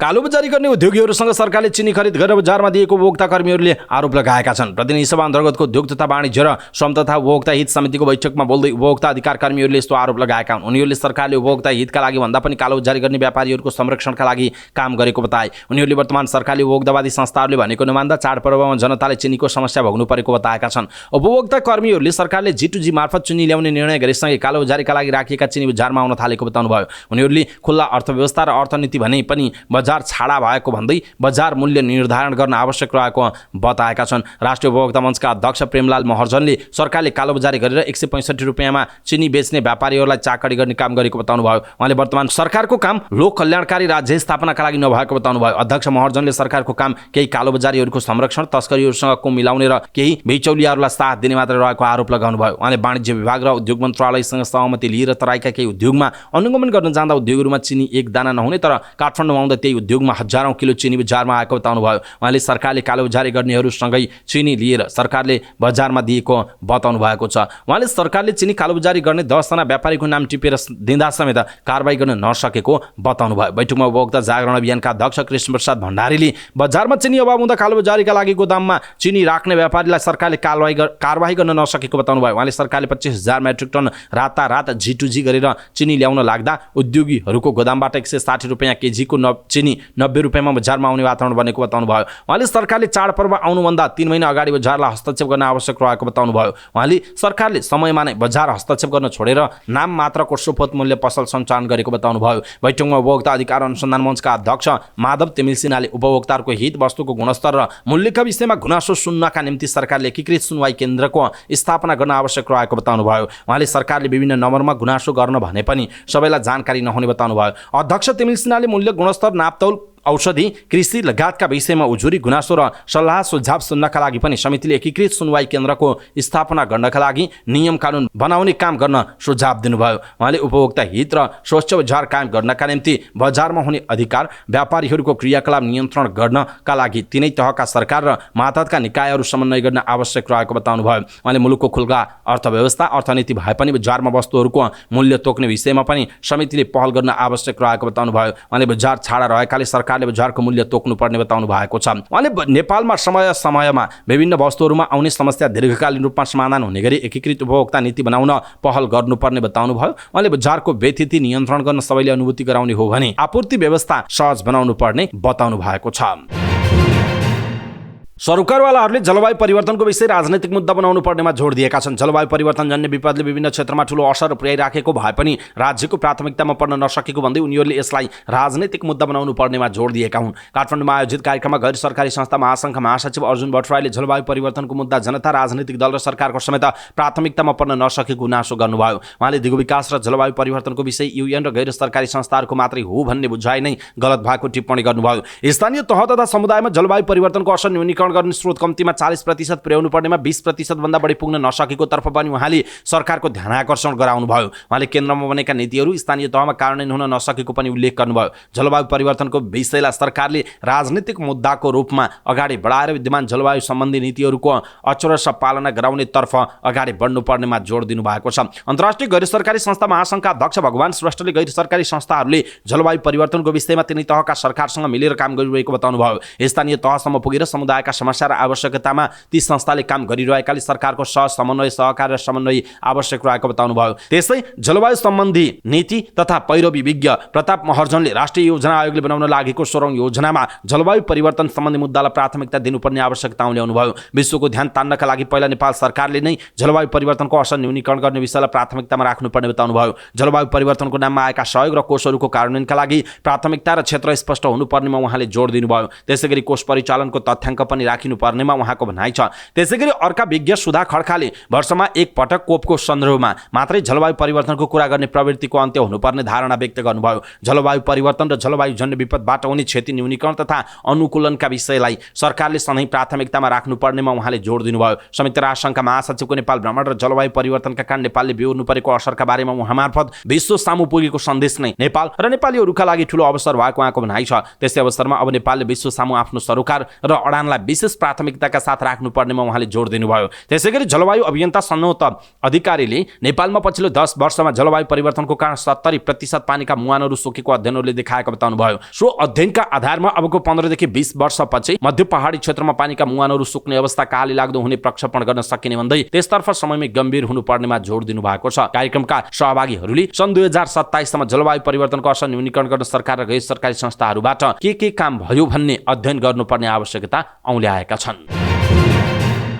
उपभोक्ता जागरण अभियान नेपालका अध्यक्ष कृष्ण प्रसाद भण्डारीले सरकारले ऋण तिर्ने नाममा उपभोक्ताको घाँटी रेट्ने काम गरेको बताउनु भएको छ। सिंहदरबारमा बसेको उद्योग तथा वाणिज्य र श्रम तथा उपभोक्ता हित समितिको बैठकमा उहाँले सरकारले ऋण तिर्ने नाममा उपभोक्ताको घाँटी रेट्ने काम गरेको भन्दै देशको रक्षा गर्ने हो भने उपभोक्ताको जीव ज्यान स्वास्थ्य र सम्पत्तिको संरक्षणमा राज्य जिम्मेवार हुनुपर्ने बताउनुभयो। उहाँले भन्नु ऋण तिर्ने भन्दैमा उपभोक्ताको घाँटी जसरी पनि रेटी दिलाउने कि संविधानमा मौलिक हकमा पनि हटाइदिउँ। मागेर चल्ने देश मागेरै चल्न दिउँ, नत्र देशको रक्षा गर्ने हो भने हामी उपभोक्ता जीव ज्यान स्वास्थ्य र सम्पत्तिको संरक्षणमा राज्य जिम्मेवार हुनुपर्छ उहाँको भनाइ छ। उहाँले अहिले सरकारको राजनीतिको प्रभावमा बजार संरक्षित रहेको टिप्पणी समेत गर्नुभएको छ। न्यायको माग गर्दै धनुषाको एउटा परिवार काठमाडौँको माइती घरमा धर्ना बसेको 155 दिन बितेको छ। जनकपुर धाम उपमहानगरपालिका 9 आरती शाहका माइती पक्ष घाम पानी सर धर्नामा बसिरहेका छन्। दाइजोका नाममा आरतीको हत्या भएको दावी गर्दै उनीहरू असारको 1 गतेदेखि धर्नामा बसेका हुन्। उक्त आन्दोलनलाई समर्थन गर्दै नेपाल चिकित्सक सङ्घको पूर्व अध्यक्ष डाक्टर केदार नरसिंह केसीले सुतेका मान्छेलाई उठाउन सजिलो हुन्छ तर सुतेको भान गर्ने मानिसलाई उठाउन गाह्रो हुने भन्दै अहिलेको सरकारले सुतेको भान गरिरहेको बताउनुभयो। उहाँले सामाजिक न्यायका लागि सबै नेपाली एक स्थानमा आएर लड्नुपर्ने भन्दै छिटोभन्दा छिटो सरकार सम्बन्धित निकायले यो घटनाको समाधान गर्नुपर्ने बताउनु भएको छ। सुतेको मान्छेलाई उठाउन सजिलो हुन्छ तर सुतेको भान गर्नेलाई उठाउन गाह्रो हुन्छ। सरकार सुतेको भान गरिरहेको छ, त्यसकारण हामी सबै जो जस्तो भए पनि विचारभन्दा माथि उठेर सामाजिक न्यायका लागि एकता कायम गर्नुपर्छ। हामी सबै नेपाली एक स्थानमा आएर नेपालीमाथि भएको अन्यायको विरुद्धमा लड्नुपर्छ उहाँको भनाइ छ। त्यस्तै उहाँले राज्यले न्याय दिनुपर्ने आफ्नो कर्तव्य पूरा नगरेको भन्दै पीडितहरू न्यायका लागि सडकमा उभिँदा पनि राज्य मुखदर्शक भएर बसिरहेको बताउनु भयो। उहाँले भन्नुभयो जुन किसिमले जनकपुर निवासी आरती शाहका परिवार न्याय पाउँ भनेर 100औं दिनदेखि सडकमा उभिएका छन्। वास्तवमा राज्य आफैले अन्याय भएको स्थान खोजेर न्याय दिनुपर्ने हो तर पीडितहरू नै न्यायका लागि सडकमा उभिँदा पनि राज्य मुखदर्शक भएर बसिरहेको छ उहाँको भनाइरहेको छ। यसैबीच आरती शाहको हत्या भएकोमा न्याय दिन र दोषीलाई कारबाही गर्न माग गर्दै धर्नामा रहेका परिवारजनलाई गृह मन्त्रालयले छलफल गर्न बोलाएको छ। आरतीका बुबा विनोद प्रसाद शाहलाई सम्बोधन गर्दै गृह मन्त्रालयका शाखा अधिकृत दिनेश न्यौपानेले छलफलका लागि पत्र पठाएको उपप्रधान तथा गृहमन्त्री नारायण काजी श्रेष्ठका प्रेस सल्लाहकार कमल गिरीले जानकारी दिनुभयो। उहाँका अनुसार शाहको तर्फबाट आधिकारिक प्रतिनिधित्व कि निष्कर्ष सहित घर फर्कने वातावरण तयार गर्न मन्त्रालयमा छलफल गर्न बोलाइएको छ। आरतीको न्यायका लागि यसअघि पनि गृह मन्त्रालयमा वार्ता तथा छलफल भएको थियो। घटनाप्रति मन्त्रालयको गम्भीर चासो रहेको, सत्य तथ्य छानबिन गरिएको र केही विषय सम्बोधन समेत भएको प्रेस सल्लाहकार गिरीले बताउनु भएको छ। गुल्मीको शान्तिपुरमा 15 वर्षीय बालिका मनिषा रुचालको बलात्कारपछि हत्या भएको खुलासा भएको छ। घटनामा संलग्न आरोपमा मदरसाका एक शिक्षक पक्राउ परेको जनाइएको छ। मृतककी आमा धनमाया सार्कीको किटानी जारीमा बाँकी जिल्लाको खजुरा गाउँपालिका 7 का 23 वर्षीय रहिस खाँ पक्राउ परेको जनाइएको छ। उनी 5 महिनादेखि शान्तिपुरमा बस्दै आएका थिए। सो क्षेत्रमा रहेका करिब 200 मुस्लिम परिवारका विद्यार्थीलाई पढाउन खोलिएको मदरसा गुलसनी मन्दिरामा रहिसलाई त्यहाँ लगिएको थियो। मनिषा कार्तिक 17 गते बिहान चन्द्रकोट गाउँपालिका 4 शान्तिपुर स्थित हुग्दी खोलामा नग्न अवस्थामा मृत अवस्थामा फेला परेकी थिइन्। गुल्मी प्रहरीले उनलाई पक्राउ गरी अदालत पेश गर्दै 5 दिन म्याद गरी अनुसन्धान अगाडि बढाएको छ। पक्राउ परेका रहिस विरुद्ध अदालतमा मनिषाको जान सम्बन्धी कसुर र करणी विरुद्धको मुद्दामा 5 दिनको म्याद थप भई अनुसन्धान भइरहेको जिल्ला प्रहरी कार्यालयका प्रमुख वरिष्ठ प्रहरी उपरीक्षक एसपी नवीन किशोर प्रधानले जानकारी दिनुभएको छ। खेतालाहरूलाई सुर्ती किन्न पारी श्रीलङ्का टोलकी शान्ति थापाको पसलमा गएर फर्किएकी मनिषालाई खाँले फकाएर बोलाउँदै भित्र लगेर कुकर्म गर्न लाग्दा उनले प्रतिवाद गर्ने क्रममा उनको हत्या गरिएको प्रहरीको प्रारम्भिक निष्कर्ष छ। जिल्ला प्रहरी कार्यालयका डीएसपी ढिली नारायण पाण्डेले घटनाको विषयमा प्रहरी नजिक पुगिरहेको र केही विषयका प्रमाणहरू जुटाउँदै गएको बताउँदै घटनाका मुख्य दोषी पक्राउ परेको जानकारी दिनुभयो। स्थानीयले घटना लगत्तै अपराधीलाई कडा कारबाहीको माग गर्दै निरन्तर आन्दोलन गर्दै आएका छन्। अपराधीको कुनै जात धर्म नहुने भन्दै उनीहरूले जुनसुकै धर्म समुदायको भए पनि अपराधीलाई कडा कारबाहीको माग गर्दै अपराधीलाई जोगाउने गरी नलाग्न आग्रह गर्दै आएका छन्। शान्तिपुरमा रहेका मुस्लिम अगुवाहरूले पनि अपराध प्रमाणित भए जो कोहीलाई पनि जोगाउन नहुने विषयमा सार्वजनिक प्रतिबद्धता व्यक्त गरेका छन्। मदरसा गुलसनी मदिनाका संस्थापक अध्यक्ष बिस्मिल्ला मिया, व्यवस्थापन समितिका अध्यक्ष अजित मिया, सचिव पीआर मिया लगायत सो क्षेत्रका सबै पार्टी सामाजिक सङ्घ संस्थाका प्रतिनिधिले घटनाको निष्पक्ष छानबिन गरी दोषीलाई कडा कारबाही गर्न र कुनै पनि घटनाको विषयले जातीय सद्भाव खलबलिन नदिन आग्रह गरेका छन्। शनिबार बिहान काठमाडौँ महानगरपालिका 13 सोल्टी मोडमा एका बिहान एक व्यक्ति सडक पेटीमा मृत भेटिए। घटनास्थलभन्दा करिब 100 मिटर नजिकै बिजुलीको पोलमा एउटा कागज टाँसिएको थियो जसमा लेखिएको थियो विनोद रेस्ट इन पिस। प्रहरीले मृत फेला पर्ने ती व्यक्तिको नाम विनोद हुन सक्ने प्रारम्भिक अनुमान गरेको थियो। अनुसन्धानका क्रममा ती व्यक्ति नेपाली सेनाका लेस नायक 26 वर्षीय सुमन कार्की रहेको खुल्यो। सुमनसँग उनले भोग्ने गरेको मोबाइल साथमा थिएन। प्राविधिक अनुसन्धानका क्रममा शुक्रबार राति 8 बजेदेखि 9 बजेको बीचमा उनी नजिकै रहेको दरबार बैंक्युटबाट बाहिर निस्किएर आफै लडेको देखिएको थियो। सो अवस्थामा उनी बिहान भेटिएका थिए। प्रहरीका अनुसार लड्नु अघि सुमनले बैंक्युटमा मदिरा सेवन गरेका थिए। सीसीटीभी फुटेज हेर्दा 9:42 दुईजना व्यक्तिले सुमनसँग रहेको मोबाइल लिएर गएको जस्तो देखिएको थियो। उक्त मोबाइल राति 10:50 जयश्री देवलबाट स्विच अफ भएको अनुसन्धान अधिकारीहरू बताउँछन्। प्रारम्भिक रूपमा हेर्दा कार्कीको भवितव्य भएर मृत्यु भएको देखिन्छ। उनी मदिरा सेवन गरेपछि नियन्त्रण गुमाएर आफै लडेको देखिएको छ, एक अनुसन्धान अधिकारीले भनेका छन्। प्रहरीले मोबाइल लैजानेको खोजी पनि गरिरहेको छ। केही व्यक्ति अनुसन्धानको दायरामा समेत रहेको बुझिएको छ। बिजुलीको पोलमा टाँसिएको उक्त कागज घटनासँग सम्बन्धित रहे नरहेको बारे प्रहरीले निष्कर्ष निकाल्न सकेको छैन। मृतकको नाम विनोद होइन। मोबाइल लिएर गएका व्यक्ति पनि कागज टाँसिएको दिशातर्फ गएको देखिँदैन, तर कागजमा लेखिएको अक्षर हेर्दा त्यति पुरानो जस्तो पनि देखिँदैन, अनुसन्धान अधिकारीहरूले भनेका छन्। प्रहरीका अनुसार कागज टाँसिएको ठाउँमा रातभर मानिसहरूको गतिविधि पनि देखिएको छैन। प्रेस काउन्सिल नेपालले पत्रकार आचार संहिता विपरीत प्रस्तुत भएको भन्दै एक टेलिभिजन पत्रकारलाई सोमबार सोधपुछ गरेको छ। सरकारी कार्यालयमा रिपोर्टिङ गर्ने क्रममा स्पेसपोके टिभीका पत्रकार कपिल साईले कर्मचारीलाई थर्काउने र अशिष्ट व्यवहार गरेका थिए। उक्त भिडियो सामाजिक सञ्जालमा भाइरल बनेको थियो। रेल विभागका कर्मचारीमाथि जबरजस्ती गरिएको उक्त भिडियोले पत्रकार र पत्रकारिताको बेइज्जत भएको भन्दै कारबाही हुनुपर्ने आवाज समेत उठेको थियो। काउन्सिलले उक्त विवादास्पद कार्यक्रम सार्वजनिक गरी लगत्तै साईलाई कार्यालयमा बोलाएको थियो। उनी काठमाडौँ उपत्यका बाहिर भएकाले सोमबार उपस्थित भएको बताइएको छ। उनको प्रश्न सोध्ने शैली, प्रस्तुति, भाषाका सम्बन्धमा काउन्सिल पदाधिकारीले सम्झाएका छन्। काउन्सिलका अध्यक्ष बालकृष्ण बस्नेतले हातमा बुम र क्यामेरा बोक्दैमा पत्रकारलाई सबै कुराको छुट नहुने भन्दै मर्यादित र जिम्मेवार हुन सबैलाई आग्रह गर्दै आएका छन्। काउन्सिलले पछिल्लो समय अनलाइन मार्फत चल्ने टिभी र युट्युब च्यानललाई विशेष निगरानी गर्दै आएको छ।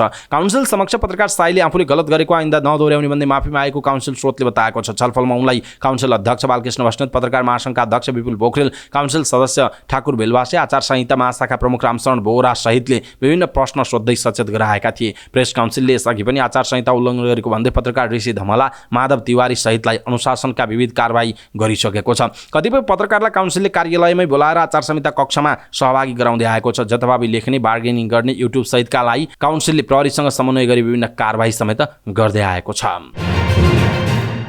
कास्कीको सराङकोटमा रहेको नयाँ गाउँ रिसोर्टले आन्तरिक तथा बाह्य पर्यटकहरूलाई चाडपर्वको उपलक्ष्यमा आकर्षक छुट प्याकेजको घोषणा गरेको छ। आन्तरिक तथा बाह्य पर्यटकहरूलाई लक्षित गर्दै रिसोर्टले तिहारका लागि आकर्षक छुट प्याकेज ल्याएको सञ्चालक मीना धितालले बताउनु भएको छ। उहाँका अनुसार यसअघि रिसोर्टमा एक दिन बास बस्दा 5000 शुल्क लाग्ने गरेकोमा पर्व लक्षित छुट प्याकेजमा 2500 भाइ आरामले एक दिन बिताउन सकिनेछ। जङ्गलको बीचमा रहेको रिसोर्टमा प्राकृतिक मनोरम दृश्यहरूसँगै रमाउन सकिनेछ। यहाँ बाघको गुफा समेत अवलोकन गर्न पाइनेछ। करिब 200 रोपनी क्षेत्रफलमा फैलिएको रिसोर्टमा विभिन्न खेलको मजा समेत लिन सकिने जनाइएको छ। रिसोर्टभित्रै children park, aeroplane swing, single swing, sky cave, walk जस्ता खेलहरूबाट मनोरञ्जन लिन पाइन्छ। फोटो खिच्नका लागि रेनबो पुलको समेत निर्माण गरिएको छ। रिसोर्टले एडभेन्चर खेलहरूमा पनि विशेष छुट दिएको जनाएको छ। चिल्ड्रेन पार्क घुम्नका लागि 200 को प्रवेश शुल्क लाग्थ्यो भने अब 100 भए पुग्छ। त्यस्तै एरोप्लेन स्विङ र सिंगल स्विङको शुल्क 500 रहेकोमा अहिले 200 भए पुग्नेछ। स्काई केभ वाक खेल्न 200 लाग्थ्यो भने अहिले 100 भए पुग्ने, साथै रेनबो पुलका लागि पनि 100 भए पुग्ने रिसोर्टले जनाएको छ। रिसोर्टमा पर्यटकहरूले मनमोहक प्राकृतिक दृश्यसँग साक्षात्कार गर्दै त्यही उत्पादन गरिएको अर्गानिक खानेकुराहरूको स्वाद लिन पाउनेछन्। आउने पर्यटकहरूलाई अर्गानिक स्वाद दिने उद्देश्यसहित एग्रो टुरिज्मको अवधारणा अनुसार सञ्चालनमा आएको रिसोर्टभित्र कालिज, लोकल कुखुरा, मौरी पालन, तरकारी उत्पादन, पशुपालन समेत गरिएको जनाइएको छ। एबिसी नेपालकी केन्द्रीय अध्यक्ष मीना खत्री कार्कीले घरभित्र हुने हिंसाबाट अझै पनि महिलाहरू मुक्त हुन नसकेको बताउनु भएको छ। एबिसी नेपाल झापाको आयोजनामा वृन्दावनमा सम्पन्न अन्तर्क्रिया कार्यक्रममा बोल्दै अध्यक्ष कार्कीले घरभित्र हुने हिंसा अझै पनि खुलेर बाहिर आउन नसकेको बताउँदै यस्ता समस्यालाई पनि उजागर गर्नुपर्ने बताउनुभयो। संस्थाले सञ्चालन गर्दै आएका गतिविधि र भावी योजनाबारे जानकारी दिँदै अध्यक्ष कार्कीले संस्थाको दीर्घकालीन व्यवस्थापनका लागि योजना बनाइरहेको बताउनुभयो। जिल्ला शाखा र सीमा क्षेत्र, कारागार लगायतका विभिन्न 4वटा क्षेत्रमा अल्पकालीन काम गर्न सकिने बताउँदै अल्पकालीन कार्यक्रमको प्रस्ताव ल्याउन सुझाव दिनुभयो। सामाजिक सेवामा इतिहास बनाएको संस्थामा जोडिन पाउँदा पनि गर्व गर्नुपर्नेमा जोड दिँदै एबिसीकी महासचिव चन्द्र विष्टले काम गर्न आवश्यक बजेटबारे स्थानीय सरकारसँग पनि समन्वय गर्न सकिने विकल्प ल्याउनु भयो। संस्थालाई दीर्घकालीन व्यवस्थापनका लागि कोष बनाउने योजना अगाडि बढेको उहाँले बताउनुभयो। कार्यक्रममा संस्थाकी अध्यक्ष कञ्चना ढकाल छिटौलाले काम गर्ने सिलसिलामा संस्थाले जिल्लामा भोग्नु परेको समस्याबारे अवगत गराउनुभयो। संस्था स्थापना भएदेखि हालसम्म संस्थाले गरेका गतिविधि समितिको प्रतिवेदन एबिसी झापाकी सहसचिव उमा शिवाकोटीले प्रस्तुत गर्नुभयो। प्रस्तुत प्रतिवेदन अनुसार एबिसी झापाले हिंसा विरुद्ध समाजमा भएका घटनाका बारेमा आवाज उठाउनेदेखि बन्दी गृहका महिलालाई लक्षित गरी सिपमूलक ब्याग बनाउने कार्यक्रम सञ्चालन गरेको थियो। त्यस्तै सामुदायिक विद्यालयका विद्यार्थी लक्षित लागु औषध विरुद्ध सचेतनामूलक कार्यक्रम, जोखिमयुक्त समुदायलाई लक्षित गरी कानुनी परामर्श तथा सचेतनामूलक कार्यक्रम, स्टिकर अभियान, जोखिममा परेका बालबालिकालाई उद्धार, सेप प्रदान र बस्ने वातावरण बनाउने लगायतका कार्यक्रम गरेको उल्लेख गरेको छ। कार्यक्रममा केन्द्रका भावी कार्यक्रम र योजनाबारे सहभागीले जिज्ञासा समेत राखेका थिए। तिहार तथा छठ पर्वका लागि सरकारले चिनीको आयात सहज बनाएको छ। प्रधानमन्त्री तथा मन्त्री परिषदको कार्यालयको निरन्तर पहलपछि साल ट्रेडिङले खुद्दार व्यापारीलाई 10 बोरासम्म चिनी बिक्री वितरणका लागि दिने भएको छ। बजारमा चिनीको आकार भएपछि प्रधानमन्त्री तथा मन्त्री परिषद कार्यालयले चिनी उत्पादक उद्योगसँग समन्वय गर्दै 3000 मेट्रिक टन चिनी साल ट्रेडिङ मार्फत किन्ने प्रबन्ध मिलाएको छ। यसका साथै अवैध रूपमा भित्रिएको चिनीको खोजी गर्न काठमाडौँ उपत्यकाका 3वटै जिल्लामा सुरक्षा निकायसँग समन्वय गरी विशेष अनुगमन टोली परिचालन गरिएको छ। कार्यालयको समन्वयमा सबै निकायका प्रतिनिधि सम्मिलित उच्चस्तरीय अनुगमन टोलीले संघीय राजधानी काठमाडौँका विभिन्न ठाउँमा अवैध रूपमा पठाइएका 100 बोरा चिनी बरामद गरेको जनाइएको छ। उद्योगीबाट किनिएको चिनी साल ट्रेडिङले आफ्ना आउटलेट, खुद्रा विक्रेता सङ्घ अन्तर्गतका केही पसल तथा खाद्य संस्थानबाट मात्र बिक्री वितरण गरे पनि उपभोक्ताले लामो लाइनमा लाग्नुपर्ने अवस्था भएकाले प्रधानमन्त्री तथा मन्त्री परिषदको कार्यालयको समन्वयमा सबै खुद्रा व्यापारीले समेत 10 बोरा चिनी बिक्री वितरणका लागि किन्न पाउने बताइएको छ। यो चिनी प्रति किलो 115 रुपियाँमा उपभोक्ताले किन्न पाउनेछन्। व्यापारीले तोकिएको निर्धारित मूल्यभन्दा बढीमा बेचेको खण्डमा पनि कारबाही हुने बताइएको छ। खुद्रा व्यापारी तथा व्यवसायीले सोमबारदेखि साल ट्रेडिङको कालीमाटी शाखा तथा आज मंगलबारदेखि कोटेश्वर शाखाबाट चिनी किन्न पाउने जनाइएको छ।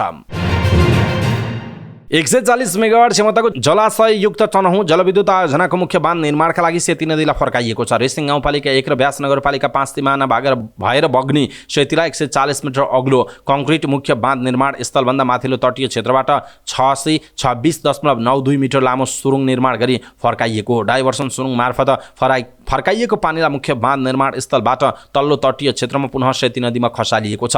जिल्ला समन्वय समिति तनहुँका प्रमुख शान्तिरमण वाग्ले, नेपाल विद्युत प्राधिकरणका कार्यकारी निर्देशक एवं तनहुँ हाइड्रो पावर लिमिटेडका सञ्चालक समिति अध्यक्ष कुलमान घिसिङ, तनहुँका प्रमुख जिल्ला अधिकारी छविलाल रिजाल र एसियाली विकास बैंक एडीबीका वरिष्ठ निर्देशक ऊर्जा प्रियन्ता विजयतुङ्गाली सोमबार बेलुन उडाएर नदी फर्काउने कार्यको शुभारम्भ गर्नुभयो। अब मुख्य बाँध निर्माण अवधिसम्मका लागि नदी फर्काउनका लागि झन्डै 40 मिटर अग्लो अस्थायी कङ्क्रिट बाँध निर्माण गरिनेछ। त्यो बाँध आउने मनसुन सुरु सुरु हुनुभन्दा पहिला नै निर्माण सक्ने गरी काम भइरहेको छ। कार्यकारी निर्देशक कुलमान घिसिङले नदी फर्काउने कार्य आयोजना निर्माणका लागि एउटा महत्त्वपूर्ण कोसेढुङ्गा र फड्को भएको बताउनुभयो। विगतमा परामर्शदाता र निर्माण कम्पनी छनौटमा केही ढिलाइ भए पनि अहिले नमुना आयोजनाको रूपमा अगाडि बढाउने गरी काम भइरहेको उल्लेख गर्दै घिसिङले समयमै सम्पन्न गर्ने गरी काम भइरहेको बताउनुभयो। आयोजनाको निर्माण प्रगति झन्डै 46% रहेको छ। आयोजनाको काम 2083 साल असारभित्र सक्ने लक्ष्य राखिएको जनाइएको छ।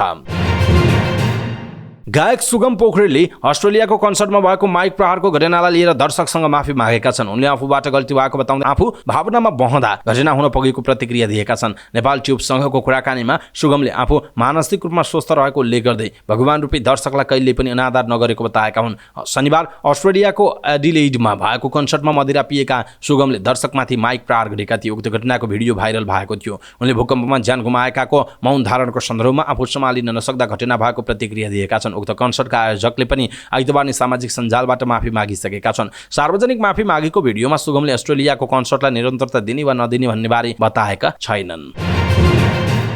सोमबार शेयर बजार दोहोरो अङ्कले बढेको छ। बजारको परिसूचक नेप्से अघिल्लो दिनको तुलनामा 21.30 अङ्क बढेर 1847 बिन्दु कायम भएको छ। कुल 179 कम्पनीको मूल्य बढ्दा 32 को घट्यो भने 12 को स्थिर रहेको छ। सोमबार कारोबार खोलिदेखि नै बजार बढेको हो। दिनभर कुल 93 करोड रुपैयाँ बराबरको शेयर कारोबार भएको छ। यसअघि आइतबार 97 करोड 23 लाख रुपैयाँ बराबरको कारोबार भएको थियो। यस दिन होटल तथा पर्यटन उपसमूह सबैभन्दा धेरै 3.73% बढेको छ। नेपालमा पर्यटकको संख्या बढेकाले होटलहरूको वित्तीय विवरण राम्रो आउने आशामा लगानीकर्ता यस क्षेत्रमा आकर्षित देखिएका छन्। होटलमा पनि सोल्टीको मूल्य 5.8% बढ्यो भने सिटी होटलको 5.6, ओरिएन्टल होटलको 3.88% मूल्य बढेको छ। होटलका अलावा अरू सबै क्षेत्रका उपसमूह बढेका छन्। ब्याङ्किङ 6, विकास ब्याङ्क 42, फाइनान्स 13, होटल तथा पर्यटन 181, जलविद्युत 25, जीवन बीमा 133, उत्पादन तथा प्रशोधन 66, लघुवित्त 9, निर्जीवन बीमा 221, अन्य 26 र व्यापार उपसमूह 69 अङ्कले बढेको जनाइएको छ। सोमबार सिद्धार्थ प्रिमियर इन्सुरेन्स र हाथवे इन्भेस्टमेन्ट कम्पनीको मूल्य सबैभन्दा धेरै 9.9%ले घटेको छ। त्यस्तै आशा लघुवित्तको 6, दिव्येश्वरी हाइड्रो पावरको 5.88, माइखोला हाइड्रो पावरको 5.8, सोल्टी होटलको 5.8, नेपाल रिपब्लिक मिडियाको 5.8, मेन्सियम हाइड्रो पावरको 5.7, सिटी होटलको 5.6%ले मूल्य बढेको छ। लक्ष्मी लघुवित्तको मूल्य भने 4.2%ले घटेको छ। त्यस्तै विन नेपाल लघुवित्तको 3.99, एनआइसी एसिया लघुवित्तको 3.91 तथा मायाखोला हाइड्रो पावरको मूल्य 2.4% घट्यो। कारोबार रकमका आधारमा भने सोल्टी होटल, सोना सिमेन्ट, हिमालयन ब्याङ्क संस्थापक, हाथवे इन्भेस्टमेन्ट तथा मञ्जुश्री फाइनान्स क्रमशः अगाडि रहेको जनाइएको छ। अर्थमन्त्री डाक्टर प्रकाश शरण महतले नेपालमा लगानीको उचित वातावरण बन्दै गएको दावी गर्नुभएको छ। काठमाडौँमा सुरु भएको Asia Pacific chamber of commerce and industry कन्फेडरेसनको 37औं सम्मेलनको उद्घाटनका क्रममा उहाँले नेपालमा लगानी गर्न चाहने विदेशी लगानीकर्तालाई निजी क्षेत्रका छाता सङ्गठनले समेत सहयोग गर्ने भएकाले ढुक्कले लगानी गर्न आग्रह गर्नुभयो। उहाँले भन्नुभयो नेपालमा गरिएको लगानीको भविष्य उज्जवल छ। जलविद्युत, पर्यटन, सूचना प्रविधि, कृषि लगायतका क्षेत्रमा ढुक्क भएर लगानी गर्नुहोस्। भूकम्प र कोरोना महामारीबाट उठ्दै गरेको नेपाललाई यस किसिमको भेलाले सहयोग पुग्ने पनि उहाँको भनाइरहेको छ। उहाँले भारतले आगामी 10 वर्षमा 10,000 मेगावाट बिजुली किन्ने प्रतिबद्धता गरेको भन्दै लगानीका लागि जलविद्युत उपयुक्त क्षेत्र भएको बताउनु भएको छ। उहाँले नेपालमा लगानी गर्नलाई वान डोर विन्डो सञ्चालनमा रहेको र ठूला लगानीलाई सहयोग गर्न लगानी बोर्ड नै सञ्चालनमा रहेको भन्दै नेपालमा लगानीका लागि थप वातावरण र कन्फिडेन्स सृजना गर्न आगामी फेब्रुअरीमा लगानी सम्मेलन आयोजनाका लागि सरकार जुटेको पनि बताउनु भएको छ। नेपाल उद्योग वाणिज्य महासङ्घका अध्यक्ष चन्द्र ढकालले नेपालको ऊर्जा र पर्यटन क्षेत्रमा लगानी र सहकार्य गर्न अन्तर्राष्ट्रिय समुदायलाई आग्रह गर्नुभएको छ। उहाँले नेपालको ऊर्जा, पर्यटन, कृषि, आइसिटी लगायतका क्षेत्रमा एक्सप्लोर गर्न लगानीकर्तालाई आग्रह गर्नुभएको हो। काठमाडौँमा सुरु भएको Asia Pacific chamber of commerce and industry कन्फेडरेसनको 37औं सम्मेलनलाई उहाँले नेपाली ऊर्जा, पर्यटन, वन, कृषि, आइसिटी, हर्बल लगायतका विभिन्न क्षेत्र सम्भावना बोकेको भन्दै त्यसमा लगानी गर्न आग्रह गर्नुभयो। सर्वोच्च शिखर सगरमाथा र सिद्धार्थ गौतमको जन्मस्थल, शान्ति क्षेत्र प्रसिद्ध लुम्बिनी लगायतका चर्चित पर्यटक स्थल नेपालमै रहेको उल्लेख गर्दै उहाँले नेपालमा पर्यटन क्षेत्रमा लगानीको ठूलो सम्भावना रहेको उल्लेख गर्नुभयो। उहाँले नेपालमा पर्यटन क्षेत्रमा लगानी गर्न अन्तर्राष्ट्रिय समुदायलाई आग्रह गर्दै यहाँ गरेको लगानी रिटर्न हुनेमा आश्वस्त पार्न खोज्नुभयो। उहाँले नेपालले हाल भारत, चीन, बङ्गलादेश लगायतमा राष्ट्रमा ड्युटी फ्री मार्केट कनेक्टिभिटीबाट व्यापार गर्दै आएको साउथ एसिया सहित विश्वका विकसित देशमा भौतिक र डिजिटल रूपमा पहुँच बढाएर व्यापार बजार विस्तारसँगै अर्थतन्त्रमा सुधार गर्न चाहेको पनि बताउनु भएको छ। नेपाल बैंकर्स एसोसिएसनका अध्यक्ष सुनिल केसीले व्यवसाय क्षेत्रमा आत्मविश्वासको कमी भएको बताउनु भएको छ। काठमाडौँमा नेपाल बैंकर्स एसोसिएसनद्वारा आयोजित पत्रकार सम्मेलनमा बोल्दै उहाँले यस्तो बताउनुभयो। बिजनेस क्षेत्रमा कन्फिडेन्स कम भएको छ। पछिल्लो समयमा एउटा दृष्टिकोण बनेको छ, बैंकरले नाफा मात्र लिन्छ, जे गरे पनि नाफा नै हुन्छ भन्ने खालको। तर कुरा यस्तो होइन, यसको असर हामीलाई पनि पर्छ। बाहिरतिर चाहिँ सानो सानो व्यवसायलाई पनि सरकारले प्रोत्साहनको प्याकेज दिएर संरक्षण गर्ने गरेको पाइन्छ, तर नेपालमा यस्तो भएको छैन। त्यसो नगर्नुको असर अहिले देखिएको उहाँको भनाइ छ। साना व्यवसायहरूको विकास नै हुन नसकेको भन्दै उहाँले त्यस्ता व्यवसायको प्रवर्धनका लागि सरकारले ध्यान दिनुपर्नेमा उहाँले जोड दिनुभयो। अहिलेको स्थिति डराउनु पर्ने खालको छैन, केसीले भन्नुभयो, तर केही सजग भएर व्यवस्थापन चाहिँ गर्नुपर्छ उहाँको भनाइरहेको छ। पछिल्लो समय नेपाल घुम्न आउने विदेशी पर्यटकहरूका लागि मनासलु क्षेत्र रोजाइमा पर्ने गरेको छ। गोर्खा सदरमुकामबाट बुढी गण्डकी नदीको तिरैतिर भई 5105 मिटर उचाइको लार्के भन्ज्याङ नाघेर लामो पदयात्रापछि यस क्षेत्रमा पुग्न सकिन्छ। चुमनुब्री गाउँपालिकामा पर्ने मनासलु क्षेत्रमा प्राकृतिक सुन्दरतामा मात्र नभएर प्राकृतिक सम्पदाले भरिपूर्ण रहेको पर्यटकीय क्षेत्र हो। मनासलु क्षेत्रमा भ्रमणका लागि पुगेका विदेशी पर्यटकबाट करिब 2 करोड 28 लाख रुपैयाँभन्दा बढी राजस्व सङ्कलन भएको छ। आर्थिक वर्ष 2079-80 मा मात्र मनासलु क्षेत्र संरक्षण आयोजना कार्यालय एमक्यापले मनासलु क्षेत्र घुम्न गएका पर्यटकबाट एक वर्षमा 2 करोड 27 लाख 97 हजार रुपैयाँ राजस्व सङ्कलन गरेको हो। मनासलु संरक्षण क्षेत्र आयोजना कार्यालयले मनासलु घुम्न जाने सार्क राष्ट्रका पर्यटक र अन्य विदेशी पर्यटकबाट प्रवेश शुल्क लिने गर्दै आएको छ। कार्यालयले सार्क राष्ट्रका पर्यटकबाट प्रति व्यक्ति 1000 शुल्क उठाउने गरेको छ। कार्यालयका प्रमुख सन्तोष शेरचनले भन्नुभयो, त्यसबाहेक अन्य विदेशी पर्यटकबाट प्रति व्यक्ति 3000 रुपैयाँ लिने गरिएको छ। गएको आर्थिक वर्षमा मनासलु क्षेत्रमा सार्क राष्ट्रबाट घुम्नका लागि पुगेका 159 पर्यटकबाट कुल 1,59,000 रुपैयाँ राजस्व सङ्कलन भएको थियो। त्यस्तै अन्य विदेशी पर्यटकबाट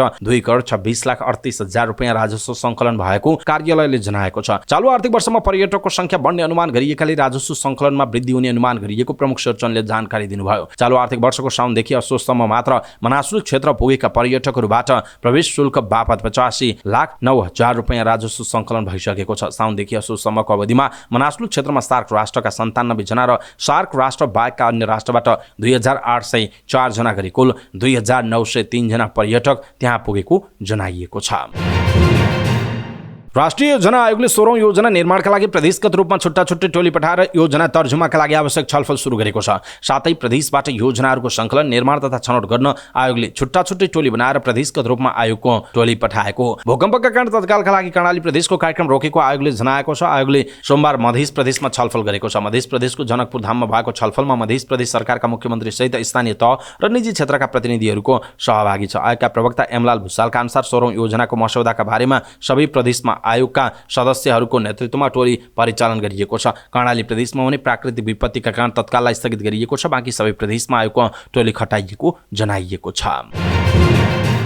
नेपाल बैंकर्स सङ्घका अध्यक्ष सुनिल केसीले वाणिज्य बैंकहरूको नाफा चालु आर्थिक वर्षको पहिलो त्रैमासिकमा 28% घटेको बताउनु भएको छ। काठमाडौँमा आयोजित पत्रकार सम्मेलनमा बोल्दै केसीले यस्तो बताउनु भयो। अध्यक्ष केसीले चालु आर्थिक वर्षको पहिलो त्रैमासमा बैंकहरूको खुद नाफा मात्रै नभएर खुद ब्याज आम्दानी समेत बढ्न नसकेको उल्लेख गर्नुभयो। उहाँले चालु आर्थिक वर्षको पहिलो 3 महिनामा लोन लस प्रोभिजनको रकम 7 अर्ब रहेकोमा चालु आर्थिक वर्षको असोज मसान्तसम्म 16 अर्ब पुगेको बताउनु भयो। उहाँले चालु आर्थिक वर्षको पहिलो त्रैमासमा लोन लस प्रोभिजनकै कारण बैंकहरूको नाफा बढ्न नसकेको उल्लेख गर्नुभयो। उहाँले चालु आर्थिक वर्षको पहिलो त्रैमासमा बैंकको कर्जा मात्रै नभएर डिपोजिट समेत धेरै बढ्न नसकेको बताउनु भएको छ। उहाँले निजी क्षेत्रको व्यापार गर्दा बैंकको नाफा प्रभावित भएको दावी गर्नुभयो। अध्यक्ष केसीले सम्भावित जोखिम व्यवस्थापन लोन लस प्रोभिजनको रकममा उच्च वृद्धि भएको समेत बताउनु भयो। उहाँले लोनको माग नहुँदा बैंकहरूले प्रिमियम घटाउँदै गएको बताउनु भयो। उहाँले कार्तिक 17 गतेसम्म 20 वटा वाणिज्य बैंकहरूको करिब 74 अर्बको कर्जा बढ्दा 121 अर्बले निक्षेप बढेको बताउनु भयो। उहाँले गत वर्ष सोही समयमा करिब 47 अर्ब बढेको बताउनु भयो। उहाँले 20 वटा बैंकको अवस्था हेर्दा एउटा बैंक घाटामा, 13 वटा बैंक गत वर्षको भन्दा कम नाफा र 6 वटा बैंकको केही मात्रामा नाफा बढेको बताउनु भयो। उहाँले विश्वव्यापी रूपमा देखिएको मूल्य वृद्धि, उच्च ब्याज दर, सबै खाले असामान्य परिस्थिति र नयाँ इजरायल र हमासको युद्धको असर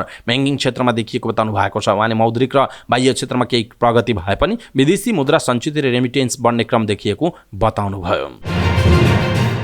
युरोपेली आयोगकी अध्यक्ष उर्सुला भोन डेर लेयनले युरोपेली सङ्घले गाजाका लागि मानवीय सहायतामा 2 करोड 50 लाख युरो 2 करोड 70 लाख अमेरिकी डलर वृद्धि गरेको बताउनु भएको छ। यसो गर्दा युरोपेली सङ्घले गाजाका नागरिकका लागि मानवीय सहायतामा कुल 10 करोड युरो खर्च गर्नेछ।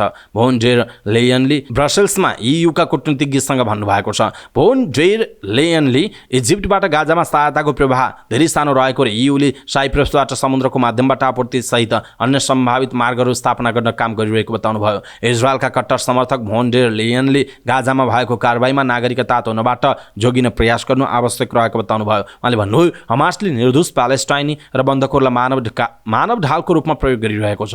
यो भयावह छ र यो विशुद्ध दुष्टता हो। भग्नावशेष मुनिबाट निकालिएका ससाना केटाकेटीहरूको तस्बिर देखेर हाम्रो मन विक्षिप्त बनेको थियो। भोन डेर लेयनले कूटनीतिज्ञसँग भन्नुभयो द्वन्द्व चरिकिरहेका बेला पनि दुई राज्य समाधानका लागि वातावरण हुन आवश्यक छ।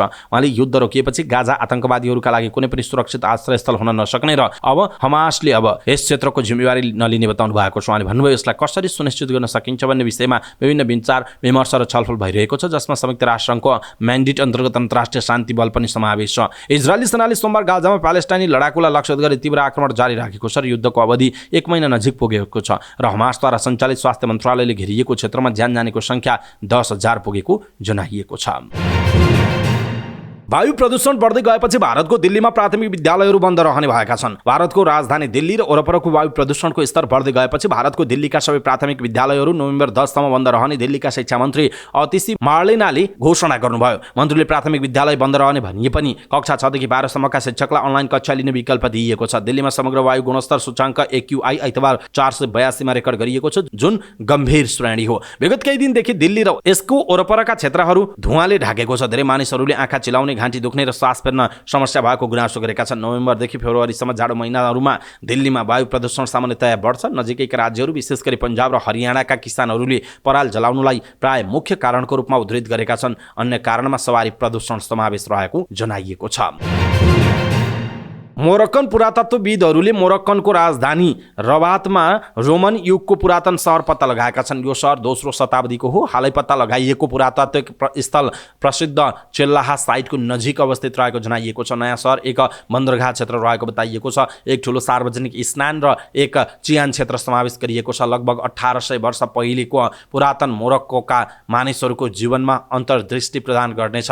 सार्वजनिक स्नानको मान्यता प्राप्त भागले लगभग 2000 वर्ग क्षेत्र ओगटेको छ, जुन पुरातन मोरक्कोको सबैभन्दा ठूलो सार्वजनिक स्नानमध्ये एक हो। मोरक्कोको युवा संस्कृति र सञ्चार मन्त्रालयले जारी गरेको विज्ञप्ति अनुसार उत्खनन र पुरातात्विक सर्वेक्षण सहित पुरातात्विक अनुसन्धान परियोजना अप्रिलमा प्रारम्भ गरिएको थियो र राष्ट्रिय पुरातत्व विभाग र सम्पदा संस्थानले सञ्चालन गरेको जनाइएको छ।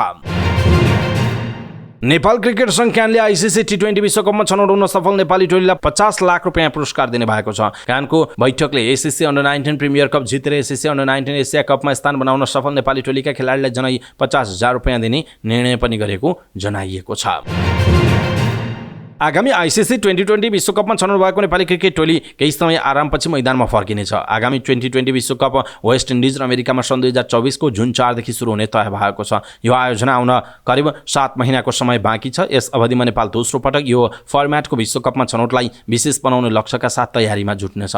विश्व क्रिकेटका स्तरीय टोलीसँग प्रतिस्पर्धा गर्न नेपालका लागि सहज हुने छैन। त्यसैले यसबीच नेपालले राम्रो टोलीसँग चरणबद्ध श्रृङ्खला खेल्दै आफूलाई पनि स्तरीय प्रतियोगिताका लागि परिपक्व बनाउनु पर्ने। आगामी 2020 विश्वकपमा कुल 20 राष्ट्रले प्रतिस्पर्धा गर्नेछन्। एउटा समूहमा 5 राष्ट्र हुनेछन्। 4 समूहबाट शीर्ष 2 स्थानमा रहने टोलीले सुपर 8 मा स्थान बनाउनेछन्। नेपाल जस्तो एसोसिएट राष्ट्रले सुपर 8 मा स्थान बनाउन सके पनि विश्व क्रिकेट माझ आफ्नो छाप छोड्नेमा दुईमा छैन। सन् 2014 मा बंगलादेशमा सम्पन्न 2020 विश्वकप खेलेको नेपाल दोस्रो पटक यो फर्मेटको विश्वकप खेल्न लागेको छ। दुई पटक विश्वकप खेलिसकेकोले पनि नेपालले सहभागितामा मात्र विश्वकपलाई सीमित पार्नु हुँदैन। त्यसका लागि राष्ट्रिय टोलीका लागि राम्रो ब्याकअपका साथै विश्व स्तरका खेलाडीले पाउने सेवा सुविधा पनि उनीहरूलाई प्रदान गर्नुपर्नेछ। नेपाली राष्ट्रिय क्रिकेट टोलीका कप्तान रोहित कुमार पौडेलले पनि आह्वानसँग फाइनलमा हारसँग विश्वकपको तयारीलाई राम्रो बनाउन राम्रा टोलीसँग श्रृङ्खलाका साथै अन्य पक्षमा पनि काम गर्नुपर्ने उल्लेख गर्नुभयो। घरेलु मैदानमा सम्पन्न आइसिसी 2020 विश्वकप छनौटको फाइनलमा पराजित हुँदा नेपाल टोलीमा अझै पनि धेरै पक्षमा सुधारको आवश्यक देखिएको थियो। प्रतियोगिताभर ब्याटिङमा राम्रो गरेको नेपालले बलिङमा कमजोर प्रदर्शन गर्यो। 2020 क्रिकेटकै राम्रा बलर मानिएका अविनाश पौराको प्रदर्शन निकै निराशाजनक रह्यो। एक दशक अगाडि 2020 विश्वकप खेलिसकेका सोमपाल कामी र अर्का अनुभवी बलर करण केसीको बलिङ प्रदर्शन पनि सन्तोषजनक रहेन। नेपाली क्रिकेट टोलीका पूर्व सदस्य तथा प्रशिक्षक राजु बस्नेतले फाइनलमा नेपालका बलर केही चुकेको सहमति जनाउनु भयो। यद्यपि फाइनल बाहेक पनि नेपाली बलरले राम्रो गर्न सकेको उहाँको बुझाइ छ। ब्याटिङमा भने नेपाली इतिहासकै उत्कृष्ट टोलीका रूपमा देखिएको बस्नेतले बताउनु भयो। विश्वकपमा भने नेपाली बलरलाई कुनै पनि खेलमा गल्ती गर्ने छुट्नु हुने छैन, किनकि विश्व स्तरका खेलाडीले त्यसको फाइदा लिनेछन् जुन नेपालको सहभागितामा खल्लो बन्न सक्छ। त्यसैले विश्व स्तरका टोलीसँग खेल्दै नेपालले आफ्ना बलरको प्रदर्शनमा सुधार गर्नुपर्ने हुन्छ।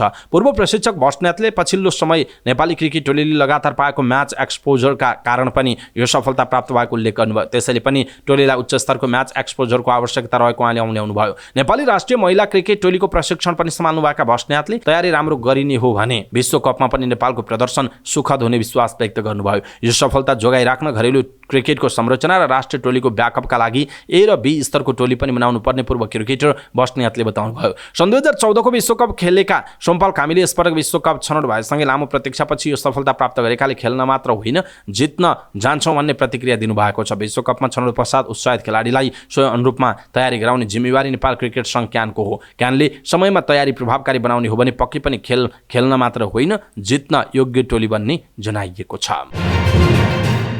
फिफा विश्वकप 2026 को छनौट अन्तर्गत दोस्रो चरणमा नेपाल र बहराइनसँग खेल्नका लागि संयुक्त अरब इमिरेट्सले युएई को टोली घोषणा गरेको छ। मुख्य प्रशिक्षक पाउलो बेन्टोले नेपाल र बहराइनसँगको सुरुवाती 2 खेल खेल्नका लागि 28 खेलाडीको नाम सार्वजनिक गरेको युएई फुटबल संघले जनाएको छ। जुलाईमा मुख्य प्रशिक्षक भनेका पोर्चुगिज कोच बेन्टोले नेपालसँगको खेलबाटै प्रतिस्पर्धात्मक यात्रा सुरु गर्नेछन्। यसअघि बेन्टो दक्षिण कोरियाका प्रशिक्षक थिए तर सन् 2022 डिसेम्बरमा भएको कतार विश्वकपपछि उनले टिम छाडेका थिए। एसिया छनौटको दोस्रो चरणमा नेपाल युएई बहराइन र यमन समूह चरणमा छन्। नेपालले नोभेम्बर 16 कार्तिक 30 मा युएईसँग उसैको मैदानमा खेल्दै छनौट यात्रा सुरु गर्नेछ भने नोभेम्बर 21 5 मक्सिरमा घरेलु मैदानमा यमनसँग खेल्नेछ। युएईले दोस्रो खेल मक्सिर 5 मा बहराइनसँग खेल्नेछ। नेपालले प्रारम्भिक चरणमा लाओसलाई 2 लेगको खेलमा 2-1 ले पराजित गर्दै दोस्रो चरणमा स्थान बनाएको हो। नेपालका मुख्य प्रशिक्षक भिन्सेन्जो अल्बर्टो एनेसले पनि छनौटका खेलका लागि 26 खेलाडीलाई राखेर प्रशिक्षण गराइरहेको बताइएको छ। पहिलो चरणमा नेपालले लाओस र यमनले श्रीलङ्कालाई पराजित गर्दा युएई र बहराइनले भने वरियताको आधारमा सिधै दोस्रो चरणमा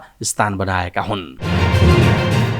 विश्वकपमा भारतसँगको लज्जास्पद हारको केही दिनपछि श्रीलङ्काका खेल मन्त्री रोशन रणसिंघेले सोमबार राष्ट्रिय क्रिकेट बोर्डलाई बर्खास्त गर्नुभएको छ। व्यापक भ्रष्टाचारको आरोपमा महिनौदेखि आर्थिक सङ्कटमा परेको देशको सबैभन्दा धनी खेल संस्था श्रीलङ्का क्रिकेट बोर्ड र मन्त्रीबीच विवाद कायम छ। श्रीलङ्काको सन् 1996 विश्वकप विजेता कप्तान 59 वर्षीय अर्जुना रणतुङ्गालाई नयाँ अन्तरिम बोर्डको अध्यक्षमा नियुक्त गरिएको खेल मन्त्रीको कार्यालयले जनाएको छ। कोलम्बोमा मन्त्री रणसिंघेले भन्नुभएको छ पूर्व कप्तान रणतुङ्गा क्रिकेटलाई पुनर्जीवन दिन सबैभन्दा उपयुक्त व्यक्ति हुनुहुन्थ्यो। टिमलाई राम्रो प्रदर्शन गराउनु प्राथमिकता हो। उहाँले भ्रष्टाचारको अनुसन्धानमा सहयोगका लागि 7 सदस्यीय प्यानलमा 3 जना न्यायाधीशलाई समावेश गरिएको जानकारी दिनुभयो। रणतुङ्गाले क्रिकेट पुनर्निर्माणको चुनौती स्वीकार गरेको बताउनुभयो। श्रीलङ्का क्रिकेटलाई देशको सबैभन्दा भ्रष्ट संस्थाका रूपमा चिनिन थालेको छ। म त्यो छवि परिवर्तन गर्न चाहन्छु उहाँले भन्नुभएको छ। बोर्डका सचिव एवं दोस्रो सबैभन्दा ठुला अधिकारी मोहन डी सिल्भाले पदबाट राजीनामा दिएको 1 दिनपछि बोर्डलाई बर्खास्त गरिएको गएको बिहिबार विश्वकपमा आयोजक भारतसँग श्रीलङ्काको 302 रनको हारपछि मन्त्री रणसिंघेले सार्वजनिक रूपमा सम्पूर्ण बोर्डको राजीनामा माग्नु भएको थियो। मुम्बईमा भारतले दिएको 358 रनको लक्ष्यलाई पछ्याउँदा श्रीलङ्का एक समयमा 14-6 को स्थितिमा थियो र 55 रनमा अल आउट भएको हो। यो विश्वकपको इतिहासमा चौथो सबैभन्दा कम योगफल हो। यो हारपछि सार्वजनिक आक्रोश बढ्यो र शनिबार आक्रोशित विरोध प्रदर्शन भएपछि कोलम्बोमा बोर्डको कार्यालय बाहिर प्रहरी परिचालन गरिएको थियो। मन्त्री रणसिंघेले श्रीलङ्का क्रिकेट अधिकारीहरूलाई पदमा बसिरहने कुनै नैतिक अधिकार नभएको बताउनुभयो। उहाँले बोर्डमाथि देशद्रोही र भ्रष्ट भएको आरोप लगाउँदै भन्नुभयो तिनीहरूले स्वैच्छिक राजीनामा दिनुपर्छ। श्रीलङ्काले सोमबार बङ्गलादेशसँग खेलेको छ। विश्वकपको अन्तिम चरणमा आफ्नो स्थान बनाउन उसलाई गणितीय चमत्कारको आवश्यकता रहेको जनाइएको छ। समाचार पार्टी न्यूज बुलेटिनमा पालो भएको छ समाचार पार्टी हेल्थ टिप्स। आजको समाचार पार्टी हेल्थ टिप्समा हामीले ओलिभ ओइल वास्तवमै स्वास्थ्यवर्धक छ त, स्वास्थ्यलाई के फाइदा हुन्छ अथवा यसका पनि केही बेफाइदा पो छन् कि भन्ने विषयवस्तुमा हेल्थ टिप्स प्रस्तुत गर्छौँ। हामीलाई अन्तिम समय हेर्नुहोला। सबै नेपालीहरू माझ पुर्याउनका लागि यो हेल्थ टिप्स आफ्नो फेसबुक ट्विटर लगायतका सामाजिक सञ्जालमा सेयर गर्न नबिर्सिनुहोला। इष्टमित्र र आफन्तजनलाई मेसेन्जरमा पठाइदिनुहोला। बजारमा उपलब्ध तेलमध्ये धेरैले जैतुनको तेल अर्थात् ओलिभ ओइललाई सबैभन्दा राम्रो भनेको सुनिन्छ। धेरैजसो भूमध्य सागरीय देशमा उत्पादन हुने यो तेल नेपालमा उत्पादन हुँदैन।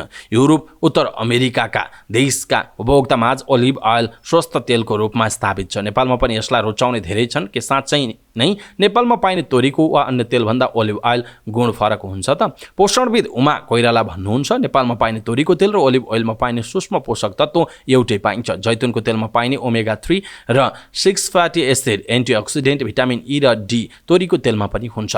कोइरालाका अनुसार जैतुनको तेल नेपालमा पाइने तोरीको तेल जस्तै हुन्। मान्छेलाई आफूसँग जे छैन नि त्यही राम्रो लाग्छ। जैतुनको तेल पनि त्यस्तै हो। उहाँले भन्नुभयो नेपालमा आफ्नो देशमा नपाइने र महँगो चिज जुन पनि राम्रो मान्ने प्रवृत्ति छ। बजारमा पाइने पाइने virgin olive oil, extra virgin olive oil सबै तेल शुद्ध नहुने उहाँको भनाइ छ। 40-50 किलो जैतुनबाट जम्मा 3 लिटर मात्र तेल निस्कन्छ। त्यसैगरी यो विशेष सिजनमा मात्र फल्ने फल हो, 12 मास फल्दैन उहाँले भन्नुभयो। त्यसैले प्याकेजिङमा भर्जिन वा प्योर लेख्दैमा शुद्ध हुँदैन। तर वरिष्ठ खाद्य अनुसन्धान अधिकृत विमल कुमार दाहाल भने बजारमा पाइने ओलिभ ओइल मापदण्ड अनुसार शुद्ध भएको दावी गर्नुहुन्छ। ओलिभ ओइल धेरैजसो बाहिरबाट प्याकिङ गरेर आउने भएकाले गुणस्तर राम्रो नै हुने उहाँको भनाइ छ। जैतुनको तेल उत्पादन हुने देशमा तोरीको तेल जस्तै जुनसुकै खानेकुरा प्रयोग गरिन्छ। यसलाई दुखेको बेला मालिसको रूपमा लगाउने, कस्मेटिक सामानमा प्रयोग पनि गर्ने गरिन्छ। कस्मेटिक सामानमा प्रयोग गर्ने भएर पनि मान्छेले यसलाई राम्रो मान्ने पोषणविद कोइरालाले बताउनुभयो। जैतुनको तेल उत्पादन हुने देशमा कस्मेटिक सामानको उत्पादन हुन्छ, त्यही भएर जैतुनको तेल प्रयोग हुने हो। नेपालमा पनि तोरीको तेल धेरै आयुर्वेदिक औषधिमा प्रयोग गरिन्छ, किनकि हाम्रो देशमा आयुर्वेदिक औषधिको उत्पादन हुन्छ उहाँले भन्नुभयो। त्यसैले जैतुनको तेल नै सब थोक हो। स्वस्थ रहनका लागि यो नभई नहुने भन्ने होइन। जैतुनको तेल प्याकेजिङ गरेको करिब 15 महिनाभित्र प्रयोग गरिसक्नुपर्छ। लामो समयसम्म भण्डारण गरेर राख्दा यसको गुण नष्ट हुने सम्भावना हुन्छ। यसबाट तोरीको तेलले जस्तै जैतुनले पनि क्यान्सरको खतरा घटाउन, जोड्ने दुख्ने, बाथ रोगको समस्या कम गर्न, खराब कोलेस्ट्रोल घटाएर राम्रो कोलेस्ट्रोल बढाउन मद्दत गर्छ। मुटु रोगको समस्या, मस्तिष्क, आन्द्रा, कलेजु, मृगौला सम्बन्धी समस्या न्यूनीकरणका लागि पनि मद्दत गर्ने पोषणविद कोइरालाले बताउनु भएको छ। ओलिभ ओइल मेसिनको सहायताले बनाइन्छ। ओलिभ ओइलका 3 फुड ग्रेड हुन्छन्। साधारण, फाइन र एक्स्ट्रा ओलिभ ओइल हुन्, जुन शुद्ध जैतुनको तेलमा 2 रासायनिक मिसाएर बनाइन्छ, जसमा ट्राइग्लिसराइड 97 देखि 99% र माइनर घटकहरू 1 देखि 3% गर्ने जनाइएको छ। दर्शक महानुभाव, आजको हेल्थ टिप्स तपाईलाई कस्तो लाग्यो? खास गरी ओलिभ ओइल वास्तवमै स्वास्थ्यवर्धक हो अथवा तोरीको तेलको विषयमा पनि हामीले थोरै जानकारी दियौँ। आजको हेल्थ टिप्स तपाईलाई कस्तो लाग्यो? आफ्नो कुरा तलको कमेन्ट बक्समा कमेन्ट गर्नुहोला। सबै नेपालीहरू माझ पुर्याउनका लागि यो हेल्थ टिप्स आफ्नो फेसबुक, ट्विटर लगायतका सामाजिक सञ्जालमा सेयर गर्न नबिर्सिनुहोला। अवस्था दर्शक महानुभाव, समाचारपाटी.com को न्युज बुलेटिन अहिलेका लागि यति नै। हामीले प्रस्तुत गरेका यी समाचारहरूप्रति तपाईँको धारणा के छ? आफ्नो धारणा तलको कमेन्ट बक्समा कमेन्ट गर्नुहोला। हाम्रो मेहनतका लागि यो भिडियोमा एउटा सानो लाइक अवश्य गर्नुहोला। दर्शक महानुभाव, पलपलको न्युज अपडेटका लागि हाम्रो च्यानललाई तपाईँले अहिलेसम्म सब्स्क्राइब गर्नुभएको छैन भने कृपया सब्स्क्राइब गर्नुहोस् अनि नजिकै आउने बेल आइकनलाई क्लिक गर्नुहोला। समाचारपाटी.com को न्युज बुलेटिन नेपाली समयअनुसार आज साँझ 6 बजे लिएर फेरि हामी उपस्थित हुनेछौँ। पलपलको न्युज अपडेटका लागि समाचारपाटी.com हेर्दै गर्नुहोस्। नमस्कार।